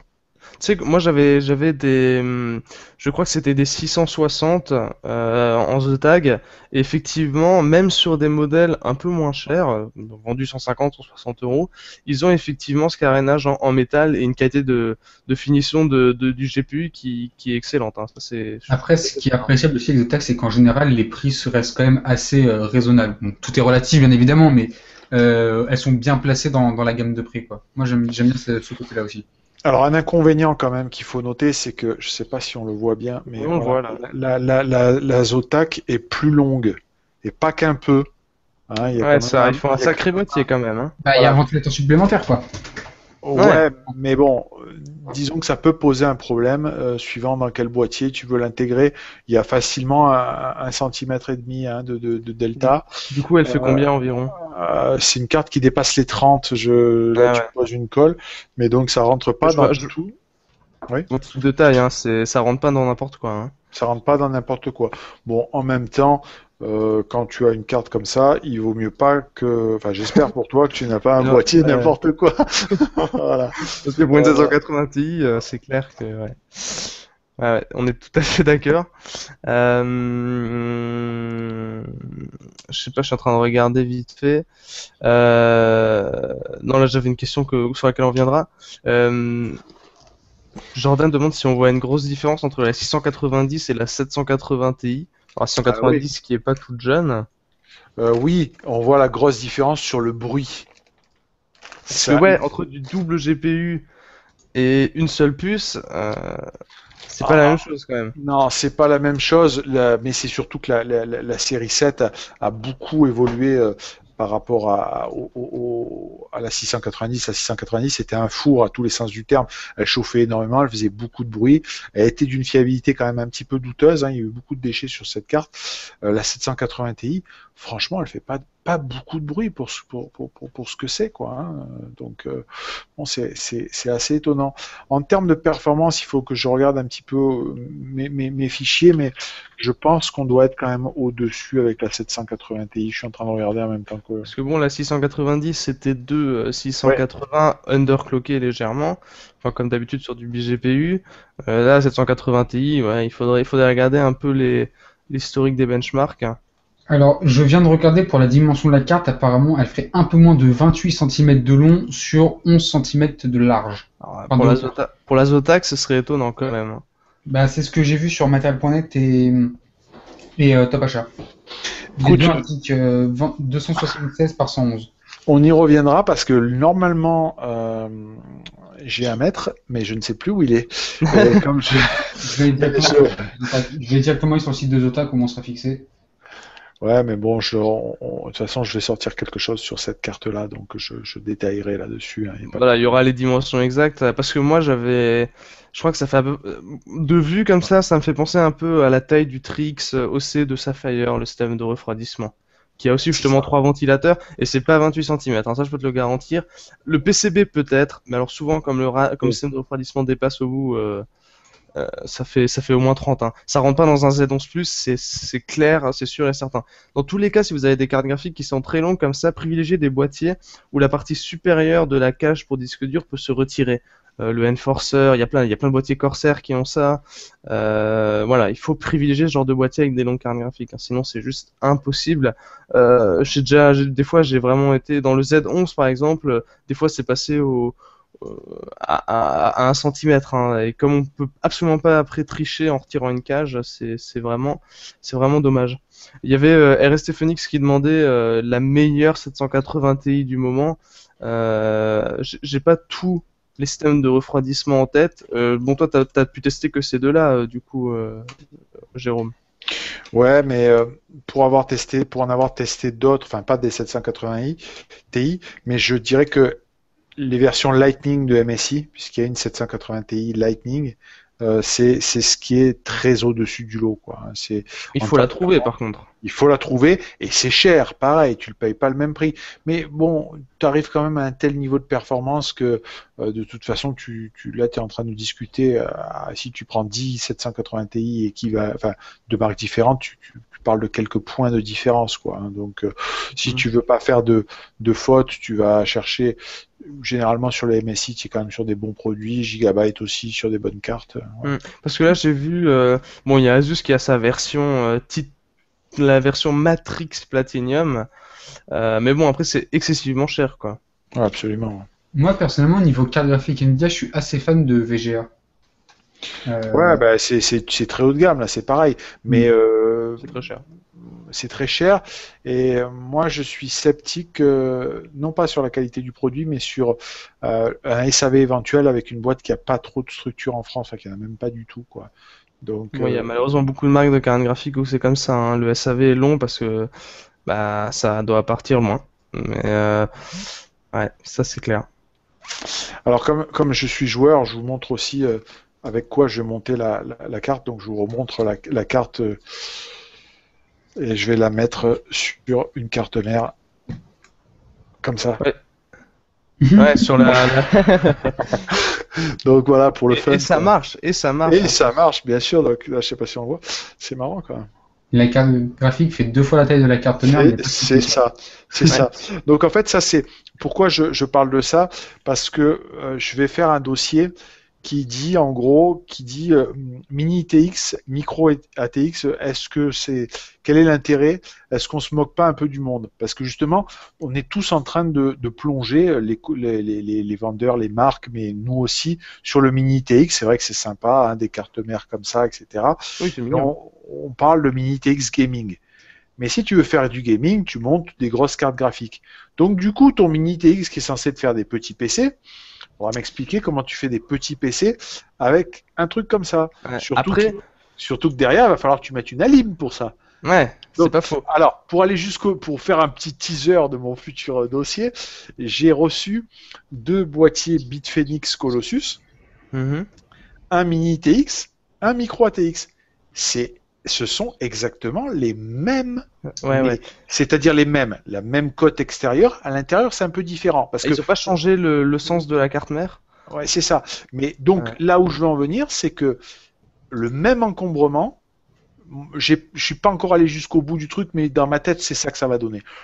C'est plus intéressant de mettre du micro ATX. Surtout qu'il y a un large choix de cartes mères en micro ATX. Et c'est moins cher. Et c'est moins cher. Et tu as plus de trucs. Je pense que le mini ATX gaming, encore une fois, c'est d'une connerie. C'est voilà parce que comment? Ah, ça fait un peu un effet de mode en fait.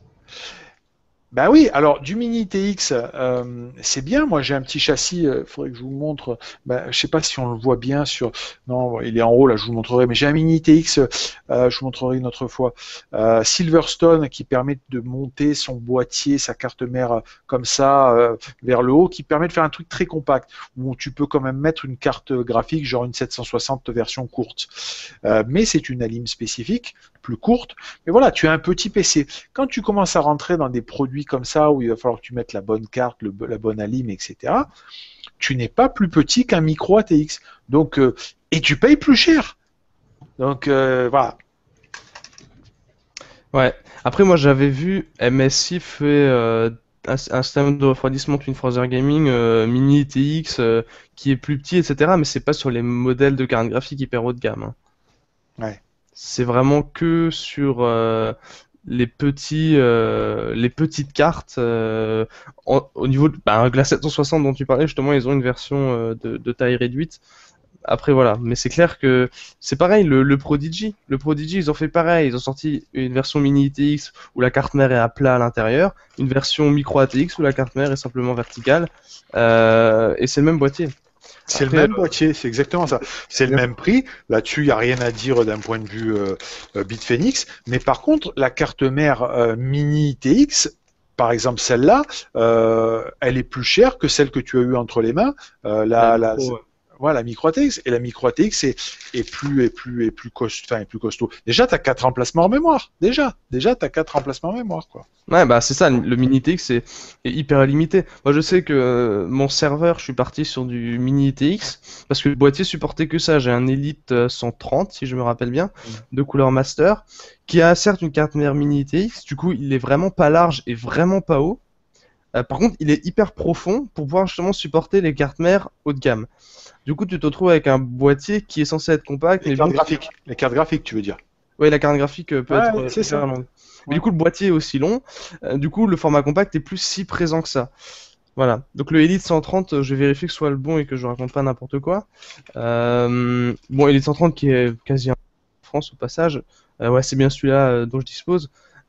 Si tu regardes une photo, bah, c'est un truc qui certes est en mini TX et supporte plein de choses, mais du coup tu te limites en termes de carte mère et il est pas si compact que ça. Je veux dire, si tu veux mettre des longues cartes mères, des longues cartes graphiques. C'est là où je veux en venir. Je pense qu'il y a un engouement pour faire des machines comme ça, et c'est une connerie, parce que tu vas faire des machines qui te prennent autant de volume en micro ATX, tu seras moins cher, avec plus de possibilités sur la carte. Ouais, bien sûr, bien sûr. Et il y a des rares cas où, enfin, il y a certains cas où le mini TX peut être intéressant, mais bon, on parle souvent des Steambox, des choses de ce genre-là. Mais après, il faut bidouiller avec la carte. Enfin, si tu veux mettre une carte graphique haut de gamme, tu peux pas installer la carte graphique classique, enfin en mode classique, verticale, enfin perpendiculaire à la carte mère, quoi. Et il y a tu vois, j'ai vu des boîtiers mini TX qui bidouillaient en faisant une rallonge PCI Express et puis en mettant la carte graphique je sais pas trop où pour essayer de faire quelque chose de compact. Ça c'est ça ok, mais après effectivement certains boîtiers mini micro ATX sont identiques à peu de choses près quoi. Donc voilà. Je vais regarder si oui, on a eu des petites réactions sur Twitter. Je vais juste regarder rapidement avec le hashtag OneGuru Live. Voilà, il y a Joris qui disait que le Minitix par exemple était bien pour mettre dans le salon, mais pas plus. C'est aussi une chose. Par exemple, en utilisant la partie graphique intégrée pour une espèce de PC multimédia, ça peut être pas mal. Voilà ce que j'avais déjà trouvé. Là, comme on parlait de problèmes avec des tailles de boîtier, le Trooper, pour répondre à Mortinken Strize, c'est pas du Mini TX là. Ah non, là on a quitté le Trooper, là c'est carrément l'inverse, c'est du full tower. Non mais le Trooper prend toutes les cartes graphiques, hein, donc il n'y a pas de problème avec une 780 de VGA.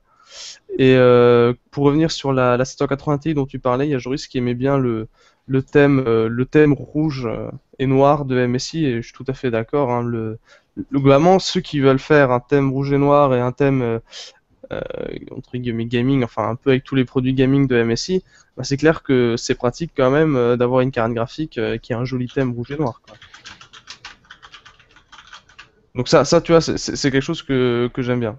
Claire, les refroidissements MSI, il y a le côté performance température, mais il y a aussi le côté esthétique qui entre en jeu. Voilà. Alors, pour Atrax, rien ne vaut un bon format TX classique, hein, et c'est vrai que la plupart des gens seront d'accord avec ça, hein. Des fois, il faut pas forcément s'embêter avec des formats bizarres. Et voilà, je sais pas si William, t'as vu quelque chose sur YouTube parce que j'ai pas regardé dernièrement. La 780 Ti Galaxy a-t-elle un refroidissement monstrueux? 780 Ti Galaxy. Ah oui, c'est quelle marque qui fabrique cette je vois des photos étranges. Ça Attends. me dit absolument rien. Oui, ah ouais. Enfin là, c'est leur 780 Ti Hall of Fame, mais ça tu le verras quasi jamais en Europe, hein. Galaxy, j'ai jamais vu. En Europe, enfin en France en tout cas, j'ai jamais vu. J'ai vu Ah oui, c'est la fameuse marque qui fait les PCB blancs. Oui. Ouais, ils avaient déjà fait ça sur Voilà. la 670, je crois, il y a quelques temps. Mais j'ai jamais vu Galaxy en France, moi, Non, hein. en Europe non plus d'ailleurs. En Europe, voilà, bon, Je ça sais confirme même ce que pas tu si pensais. Linus a fait une vidéo dessus. Si, mais ça fait longtemps, ils avaient présenté Galaxy fait des trucs vraiment spécifiques. Il avait présenté un modèle qui était particulièrement adapté pour du triple écran avec particulièrement plein de sorties vidéo. Enfin, bon. Mais ils font des trucs vraiment complètement fous, mais impossible de trouver ça en France. Bon, le système de refroidissement, il est effectivement assez conséquent, mais pas si monstrueux que ça, de ce que je peux voir sur la photo. Bon, c'est du double ventilo classique, hein. Après, hyper épais. Ça occupe du 3 slots. Après, il y a 2 slots qui sont occupés au niveau du boîtier, mais ça prend à peu près 3 slots le système de refroidissement. Donc, c'est vrai que c'est un système qui est un peu plus épais. Il faut prévoir en conséquence du coup. Voilà, c'est ça. Mais ouais, bon après, je me défie de, de la trouver en Europe. Ouais. Pour la faire importer. Ouais, Hall of Fame, ils appellent ça. C'est pas mal. Donnons un beau nom complètement overcheaté à notre carte graphique, quoi. Euh, voilà. Ce que j'avais trouvé comme remarque. Oui, là, il y a quelqu'un. Ah oui, il y avait une remarque intéressante là. Quand je parlais avant de rallonge PCI Express pour déplacer les cartes graphiques, là, il y a SBG Tuto qui fait référence à Alienware en fait, où il mettait, alors je sais pas, il redonne pas le modèle exact, mais de PC, mais j'ai déjà vu effectivement ça, où la carte graphique est parallèle à la carte mère en fait. Du coup, ils la remettent avec des rallonges PCI Express aussi, quoi. J'avais vu ça effectivement. Je sais plus où. Il y a des boîtiers qui le font en plus. Le PCI Express, le déport, ça s'appelle le déport de port, ça Ouais, voilà. existe déjà sur tout ce qui est serveur, etc. C'est possible. Mais après, tu perds, enfin, je sais pas, le but d'avoir un petit boîtier comme ça reste aussi, je dis pas que pour ça, mais ça reste aussi pour le déplacer avec une carte qui se balade, avec un espèce de Ouais. flexible. Je trouve ça assez moyen, quoi. Ça peut être risqué effectivement pour le transport, quoi. Après, c'est vrai que c'est vachement compact au bout du compte, quoi. Mais bon, Mais, pour en revenir avec ce qui est dit, on dit ouais, il faut mieux un full ATX, etc. Bon, ça se discute ça aussi. Je crois que le mini TX avec des cartes courtes, c'est ça, on peut faire de bonnes machines. Maintenant, aller se taper des cartes graphiques type des Maximus chez Asus ou des cartes gaming chez MSI, pour moi, c'est que du marketing parce que par définition, il va falloir que tu ailles chercher plus de puissance sur ton PC, il va falloir que tu ailles chercher une alim plus grosse, etc. Donc tu n'as rien gagné en termes d'espace, parce que c'est quand même ça le but du mini ATX, c'est de normalement, gagner de oui. l'espace. Donc tu n'as rien gagné. Tu es perdant surtout. Tu as moins de fonctionnalités sur la carte, tu as même moins de pognon dans ta poche parce que ça coûte plus cher, et tu n'as rien gagné à part te dire que tu as fait du mini TX. Mais voilà, encore une fois, et je pense que j'arriverai à cette conclusion dans le dossier, tu auras une machine micro ATX moins cher et avec plus de fonctionnalités dans le même espace. Ouais, c'est exactement ça. C'est exactement ça. Après, en plus, des fois, comme c'est un format qui est très réduit, bah, ils sont obligés de couper sur. Tu faisais avant référence au nombre de slots mémoire, hein. Bon, il y a plein de trucs comme ça, hein. Bon, bah, évidemment les PCI Express 1X, tu oublies, même si on les utilise pas, mais moi je crois que le micro ATX, on n'en parle pas beaucoup, mais en réalité, je lui donne plus de légitimité que le mini ATX, voire même que le full ATX, parce que le full ATX, à part pour les acharnés qui vont monter 3 cartes d'acquisition, etc., dans leur PC, Mm. aujourd'hui il y a plus grand monde qui utilise les ports PCI à gogo, etc. Une micro ATX, t'as tout ce qu'il te faut sur une micro ATX. Bah là, tu faisais référence avant parce que je l'avais testé et tu l'as eu entre les mains aussi, la Z97M Gaming, donc la version micro ATX bah, de la carte mère gaming de chez MSI. Et là, effectivement, t'as tout ce qu'il te faut, quoi. Et en plus, c'est une carte qui est pas vendue trop cher, qui va avoir plus de capacité, qui va même permettre d'overclocker un peu. Bon, qui a une meilleure carte son, du coup. Et surtout, enfin, tu sais que effectivement, on utilise moins les ports PCI Express. On met souvent une carte graphique et c'est tout. Mais l'intérêt, si vous partez sur du micro ATX, c'est que vous allez quand même pouvoir mettre des cartes son, ceux qui veulent des cartes son haut de gamme, le Mini TX, vous êtes complètement bloqué parce qu'il n'y a qu'un slot PCI Express. Là, sur de micro, vous avez au moins la possibilité de mettre une carte graphique double slot et encore de rajouter une carte son en dessous, quoi. Donc ça, c'est impossible avec du Mini TX et c'est un gros point positif du micro ATX du coup, quoi. Tu vois, j'en profite parce que je l'ai retrouvé, la fameuse micro ATX. Ah, voilà. Donc, évidemment, ça fait monstrueux à côté. Oui, ça paraît énorme. Mais tout ça va aller dans le même boîtier. Donc, Ouais, c'est ça là où rentre on dans se le même, dit... dans la même place. Exactement. C'est là où on se dit que ça c'est de la connerie, quoi. Bon, les emplacements mémoire, vous voyez, il y a pas de discussion possible. Hop, je vais les mettre dans le même sens, ça sera. Ça, on verra mieux, je pense. Ouais. Les emplacements mémoire, vous voyez. Les ports PCI Express, ben là, il y en a un seul. Là, il y en a deux, plus un PCI 1X. Et puis la connectique, même la connectique, quoi. Même si elle est pas mal, hein, sur la Mini TX, mais bon, la connectique, voilà, c'est Il y a quand plus même, d'US. Il y a...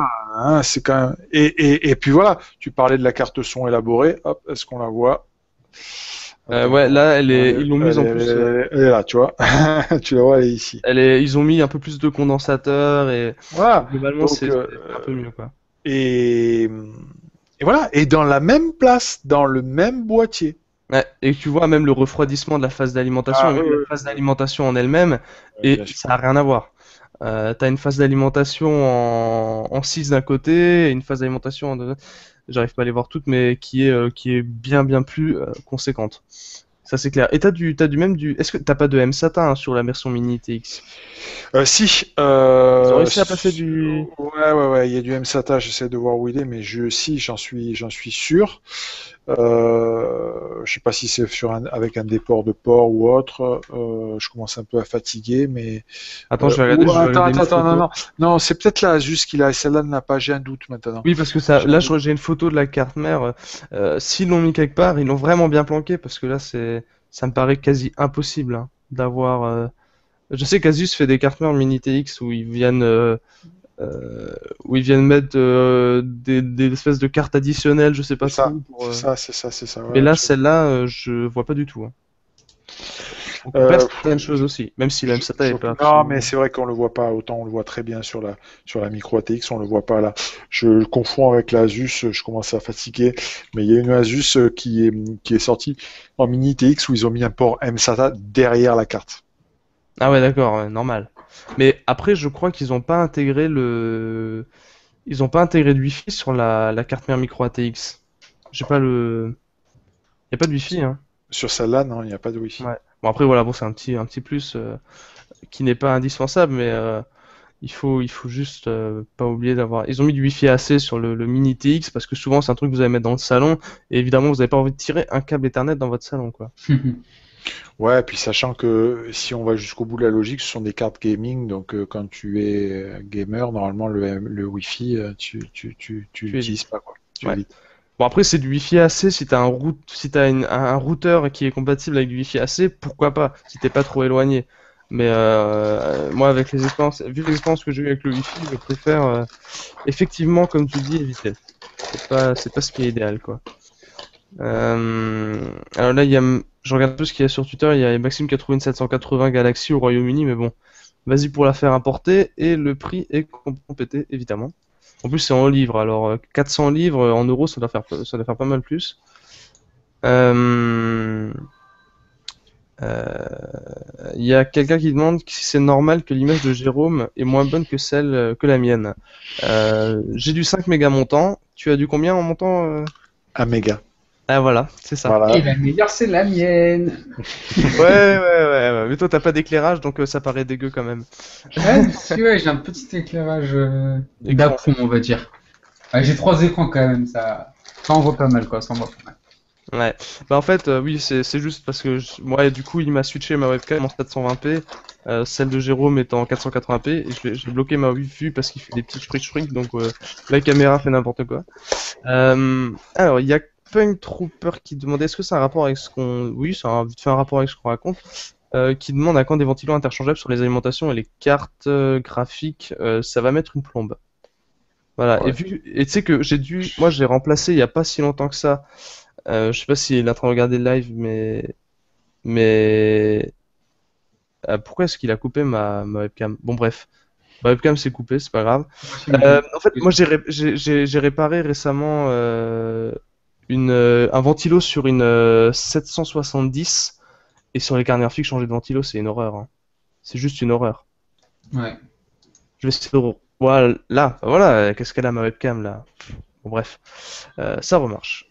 Donc voilà c'est ça, hein. Ce serait bien effectivement, c'est sur les cartes graphiques qu'ils pouvaient faire en sorte que les ventilos changent plus rapidement.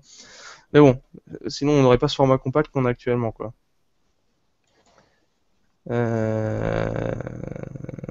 Bon, ça c'est en rapport avec le casque que je porte, donc bon, je t'inviterai à revoir le stream de l'année dernière, mais je peux quand même répondre. Il demande comment Cooler Master fait pour le prix du CRS 500. Bonne question. Et globalement, oui, je le recommande, mais bon, après, je t'invite à regarder le test complet que j'ai fait là-dessus en vidéo. Ça répondra à pas mal de questions. Mais je ne sais pas pourquoi Cooler Master vend ce casque à un prix aussi faible. Mais c'est comme ça. Tant mieux pour nous. Tant mieux pour nous, comme tu le dis, effectivement. Je suis en train de regarder. Oui, là, les 400 livres pour une 780, ça faisait 500 € environ, quoi. Donc ça fait pour la Galaxy. Donc voilà, c'est bien beau une carte graphique Galaxy, mais c'est très très cher, quoi.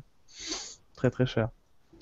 Je crois que Jérôme, tu voulais peut-être nous parler aussi du casque Rocket Cave XTD 5.1. Je sais pas si tu veux faire une aparté, enfin si tu veux en parler un petit peu.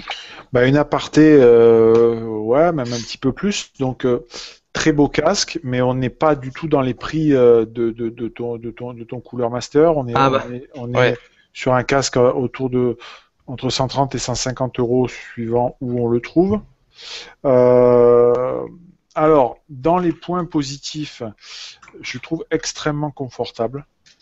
Je sais pas, c'est pas le plus léger, mais il est très confortable. C'est un vrai 5.1. Alors attention, quand on dit vrai, c'est pas de la virtualisation, mais par contre, je sais pas si on va arriver à le voir. À l'intérieur, il y a 4 haut-parleurs voilà, on les voit un petit peu, hein. Il y a 4 vrais haut-parleurs par oreille. Donc il y a un son qui est vraiment sympa. Le micro est de très bonne qualité, démontable, interchangeable. Bon, ça, j'ai toujours pas compris quel était l'intérêt, mais c'est comme ça. Il y a une carte, il est évidemment filaire et il y a une carte son USB. Qui est assez imposante Qui d'ailleurs. est assez imposante. Alors, ça fait partie de la particularité du truc. C'est-à-dire que, bon, évidemment, vous voyez, là, il y a des jacks, on peut ressortir avec des haut-parleurs, mais ça, c'est Bluetooth. Alors vous allez me dire, c'est quand même assez bizarre, c'est un casque filaire avec la carte son qui est Bluetooth, à quoi ça sert? Donc là, c'est pareil, ça fait partie des petites interrogations. Ça vous permet de connecter votre téléphone portable à votre casque. Donc en gros, si vous voulez pas bouger de chez vous et éviter de changer le casque, vous pouvez pendant une partie, un film, etc. Le téléphone prend le dessus fait baisser le son du PC et vous pouvez utiliser le casque pour communiquer avec votre téléphone. Donc ça, son excellent. Pas d'origine, c'est-à-dire que d'origine, le son, quand j'ai branché sans rien faire, j'ai trouvé le son pas terrible pour un casque de ce prix-là. Par contre, comme tous les produits Rocat, il y a un logiciel qui est extrêmement bien foutu avec. Qui permet de faire des réglages du coup. Ouais, c'est ça. Ouais. Et là, on retrouve un son, même à l'écoute audio, qui est très très bon. Dans les points négatifs, pour la gamme de prix, je le trouve un petit peu cheap sur certaines choses. C'est-à-dire que il y a beaucoup de soft touch, hein, vous le voyez. Ouais, ça se voit.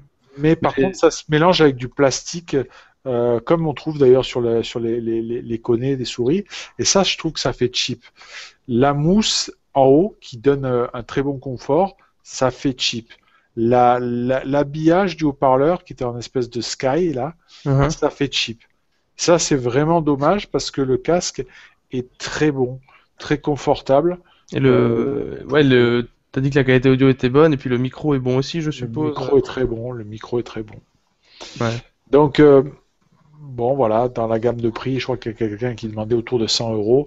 En cherchant, on doit arriver à trouver autour de 110, 120. Le prix moyen, c'est 130, on le trouve. Ouais, donc c'est du casque sec pour 5.1. Bon, c'est entre guillemets cher, mais les casques 5.1, c'est souvent cette gamme-là, hein. C'est ça, ouais. Les vrais, c'est du vrai 5.1. Ouais. Bon, il y a une longueur de fil qui est hallucinante. Je crois qu'il y a au total 5 mètres de Ah câble. oui, là ils sont allés fort, hein. Donc c'est un très bon produit, hein. Il y a rien à dire. Je Mm. trouve quand même que sur ces prix-là, euh, il y aurait eu besoin d'un petit effort sur l'esthétique. Sur ouais. Autant j'aime bien le soft touch de partout, ça donne un côté sobre, etc. Autant le mélange de ce plastique brillant encore une fois on trouve sur la souris aussi, sur la souris ça choque pas, sur le casque c'est moyen. Alors ça aurait pu passer s'il n'y avait pas eu ce mauvais sky là qui Ouais. est pas terrible. Bah, à titre de comparaison, bon, moi j'ai le micro que je suis en train d'utiliser, mais je peux montrer parce que là, chez Cooler Master, ils sont partis plus sur une espèce de tissu en fait, hein. De tissu et du simili-cuir pour l'arceau, quoi. Donc, c'est clair que, voilà, bon, c'est un choix qu'ils ont fait à ce niveau-là, mais ça reste enfin, au niveau de la qualité de fabrication, ça reste très bon, je suppose. C'est très bon, il n'y a rien à dire, mais voilà, ça fait partie des petits détails qui, moi, me perturbent. Pareil, quand tu vois l'armature qui est une armature plastique. Ouais, ouais, ouais. Bon, elle a l'air un petit peu légère, effectivement, hein. Bon, voilà, tu vois, l'oreille ne pivote pas totalement non plus. Ouais, Donc ça, ouais, là, c'est... c'est des petites fautes sur un produit de cette gamme-là qui sont dommageables. Maintenant, vu les specs et la qualité d'écoute, il n'y a pas vraiment de concurrent hein, malgré tout. Mais Ouais, bon, en 5 points. Parce que moi, les casques, j'ai pas pu tester parce que le concurrent de celui-là chez Cooler Master, parce que moi, c'est un peu là où je connais vite fait les casques. C'est le Cirrus, qui est pas tout jeune d'ailleurs, hein, qui est un vrai 5 points aussi, mais qui est, je crois, au niveau de la qualité audio, probablement en dessous. Et d'ailleurs, il est vendu, le Cirrus est vendu. Si je pouvais retrouver. Ah oui, voilà, là, il est vendu 110 euros aussi dans les 110 euros. Après, à mon avis, je pense il sera moins confortable et il y aura une qualité audio moindre, le Cirrus. en qualité d'écoute, j'ai retrouvé une qualité que j'avais sur je voudrais pas me gourer dans la référence, mais sur les Sneezer 350D. Donc, qui sont Organ Gamer. ouais, c'est ça qui sont quand même normalement plus chers. Et Donc c'est vraiment qui tapent dans le haut du panier, hein, ouais. ouais. Donc en qualité d'écoute, surtout avec le Soft Rocade, c'est vraiment très bien. Il y a juste ces petites fautes de goût qui sont vraiment des fautes de goût hein, qui ne changent rien sur la qualité du produit. Bon, un casque, Hmm. le premier but d'un casque, c'est quand même d'avoir qu'il soit Oui. confortable et qui est une bonne qualité. Ça, c'est le cas. Il est très confortable. Mais voilà, bon, quand tu mets au-dessus de 100 euros, il y a des petits détails que tu regardes aussi tant qu'à faire. Ouais.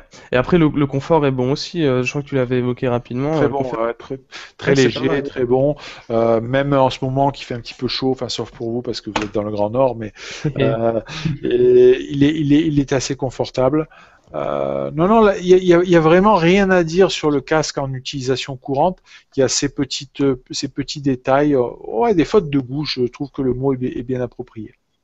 Ouais, donc c'est pas très gênant au bout du compte. Non, c'est pas très gênant, c'est pas très gênant. Ouais. Je suis en train de regarder. Bon, comme on parle un peu d'audio, là, il y a Mister Alexandre. Bon, enfin, peut-être qu'il reformule la question parce qu'il cherche de bons écouteurs. Donc, je sais pas ce qu'il veut dire par écouteur. Qui ont un bon rapport qualité-prix à moins de 100 euros. Mais étant donné qu'il parle d'écouteurs, il parle de casque aussi. C'est pas très, très clair. Parce on a évoqué lors du live la semaine dernière et vite fait pendant ce live-là, pas mal de références de casques, dont celui que je porte sur la tête et d'autres casques. Enfin, on a évoqué CyberAV2, on a évoqué pas mal de choses. Voilà, qui correspondent toutes à ton budget. Qui correspondent tous à ton budget plutôt. Et par contre, ouais, là, pour ceux qui ont des budgets de moins de 100 euros en casque, moi c'est ce que j'ai dit dans le test du CRS 500, éviter d'aller sur du casque 5 points ou 7 points, même virtualisé. Oui, c'est de la virtualisation, c'est pas terrible du tout. Ouais, souvent c'est déjà, à moins de 100 euros, souvent c'est de la virtualisation. Même si c'est du vrai 7 points ou 5 points, vous allez avoir un son qui va être moins bon parce que ils ont tout misé sur le 5 points, 7 points, mais pas sur la qualité audio. Donc voilà, si vous avez un budget de moins de 100 euros en casque, évitez ce genre de choses, hein. Prenez du 2.0, c'est plus sûr. Voilà. Attends, tiens, j'ai un commentaire intéressant sur de Irifing qui a le Cirrus et son ami a le Cave. Ok. Et le Cave, alors je vois pas exactement quel modèle c'est. Et d'après lui, le Cyrus est au même niveau, mais sur certains jeux, le Cave est meilleur. Donc oui, bon, ça après, c'est très subjectif, hein, la qualité audio.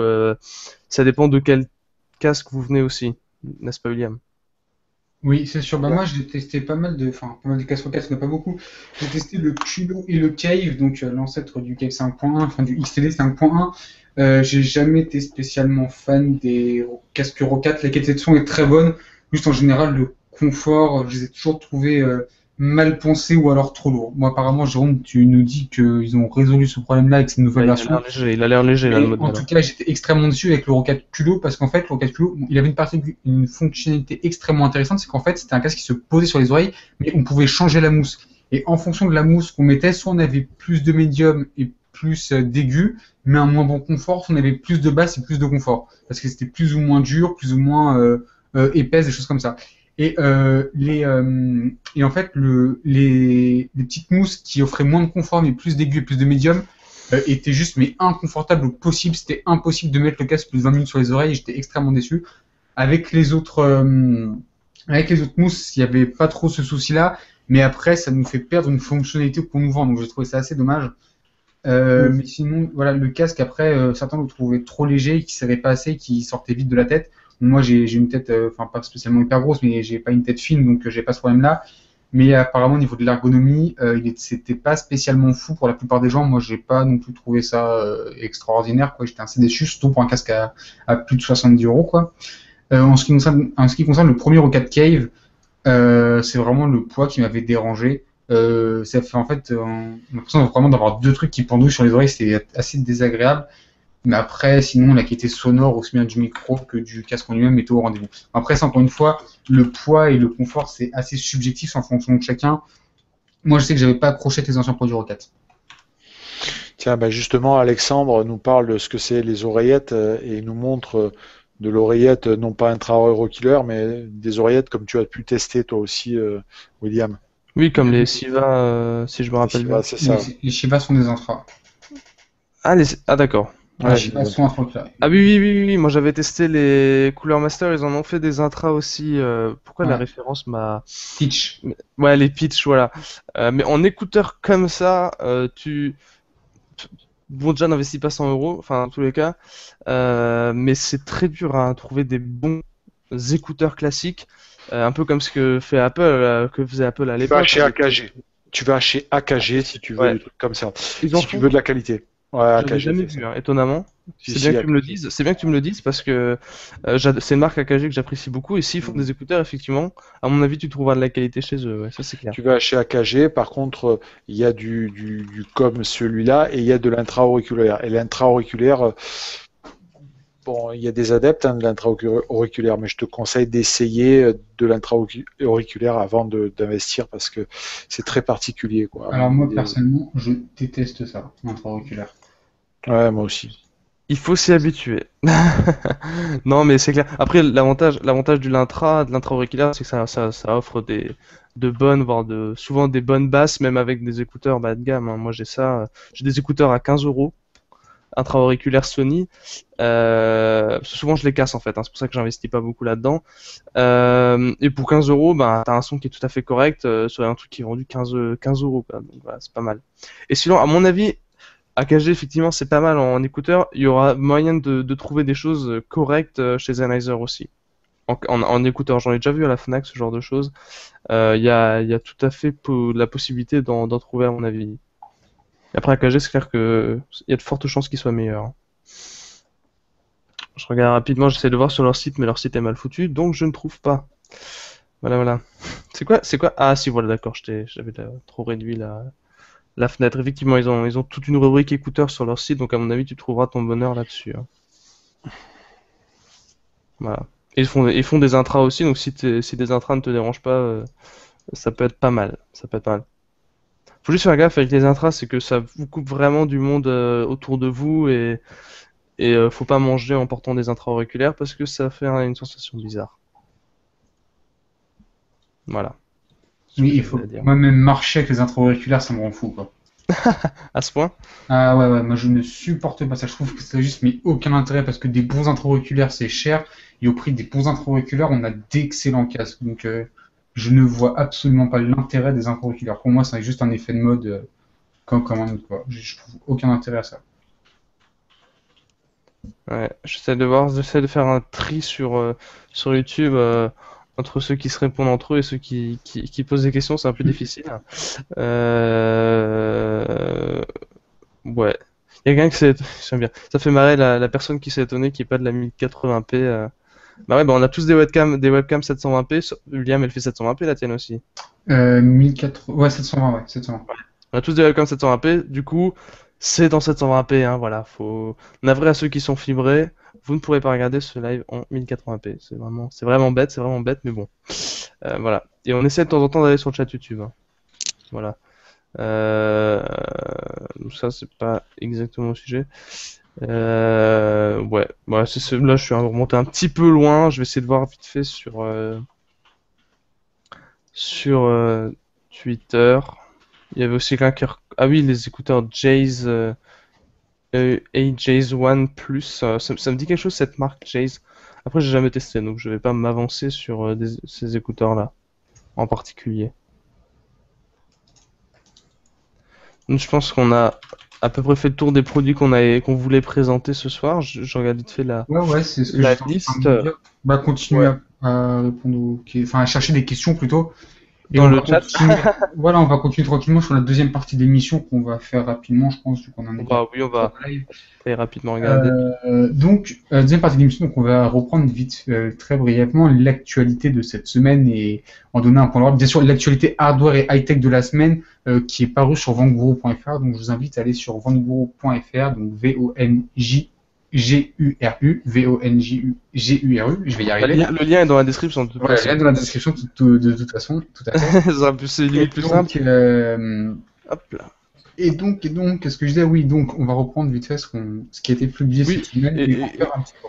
et comme tu le disais, ça va être rapide parce que on n'a pas eu une semaine folle à ce niveau-là, hein. Voilà. Non, en termes d'actu, il n'y a pas eu grand-chose. Il y a eu quelques Voilà. sorties de produits. On a parlé de la Euh, souris Logitech assez longuement, je pense. Mhm.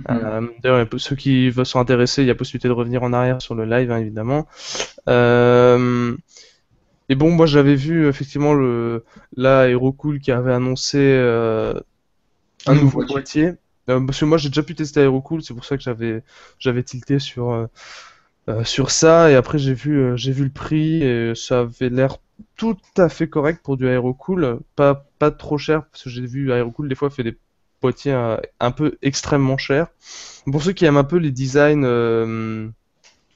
comment dire, futuristes gamer, un peu tape à l'œil, Aerocool fait des choses tout à fait correctes. Et ce nouveau modèle-là a l'air de s'être mis à jour sur plusieurs points.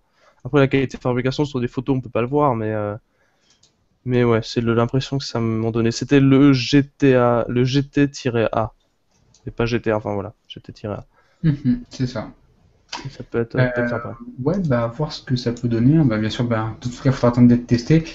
Les lignes sont sympas, en tout cas, enfin, d'un niveau purement esthétique, moi, ça me plaît bien.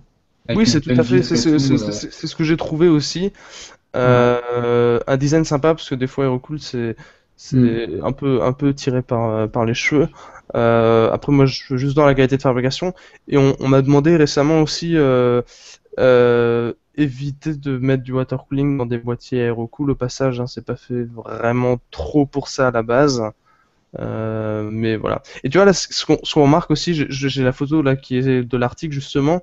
On voit bien que ils ont mis une cage, la cage supérieure pour disque, c'est du 2,5 Ouais, pouces. c'est ce Et que j'allais justement, dire. voilà. Et justement, c'est ce qui permet d'avoir des grandes cartes graphiques. On en parlait avant, en parlant de cartes graphiques justement. Bah là, sur des cages de ce type-là, ça permet de gagner 2-3 cm. Et à mon avis, il y a probablement possibilité de retirer entièrement la plaque métallique pour avoir des cartes graphiques qui font 40-45 cm de long, quoi. Bah non, c'est pas mal. C'est pas mal du tout. Je sais pas si ce que j'avais vu. Bah, après l'autre article qui a été publié, c'était carte mère Asus.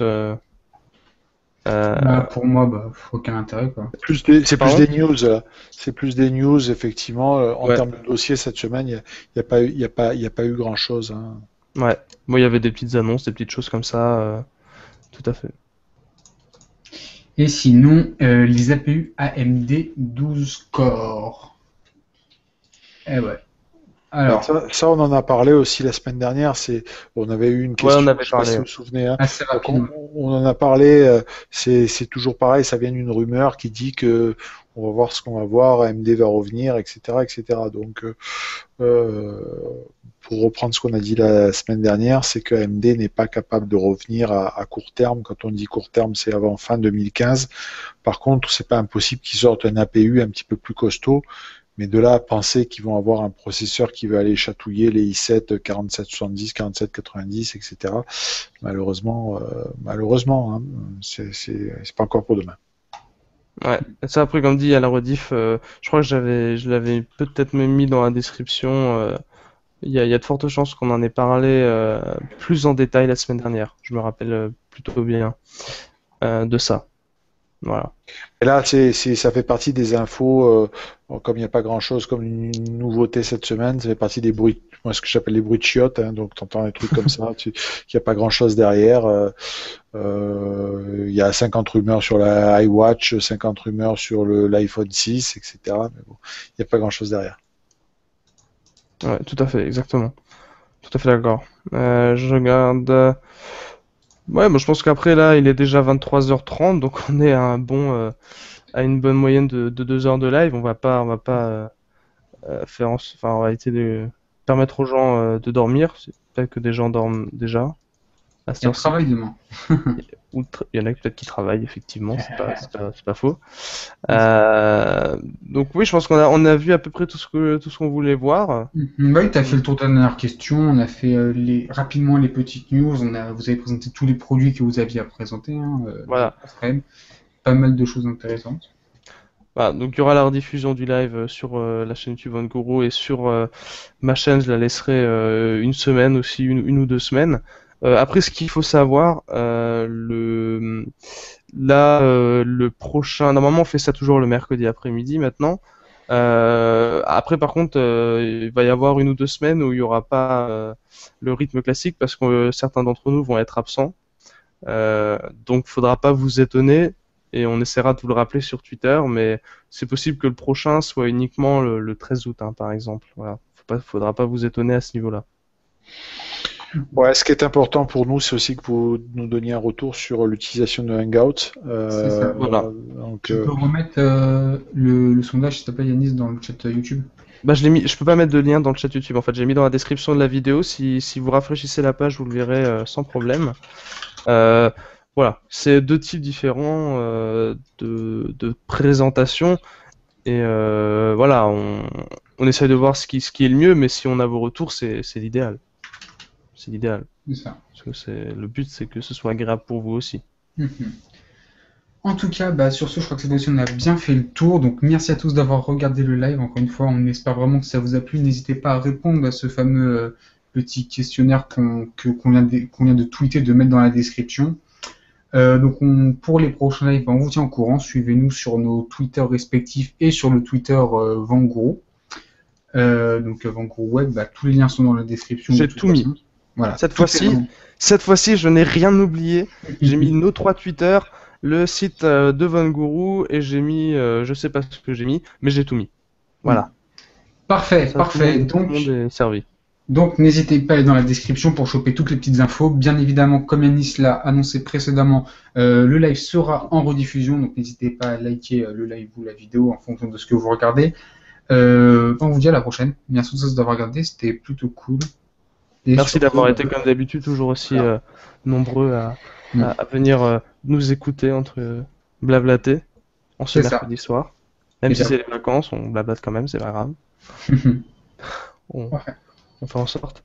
Et puis voilà, vous pouvez laisser des commentaires sur YouTube encore, on pourra les lire par la suite, ou sur Twitter avec le hashtag comme d'habitude si vous avez des suggestions, on pourra les lire même quand le live sera terminé. Voilà.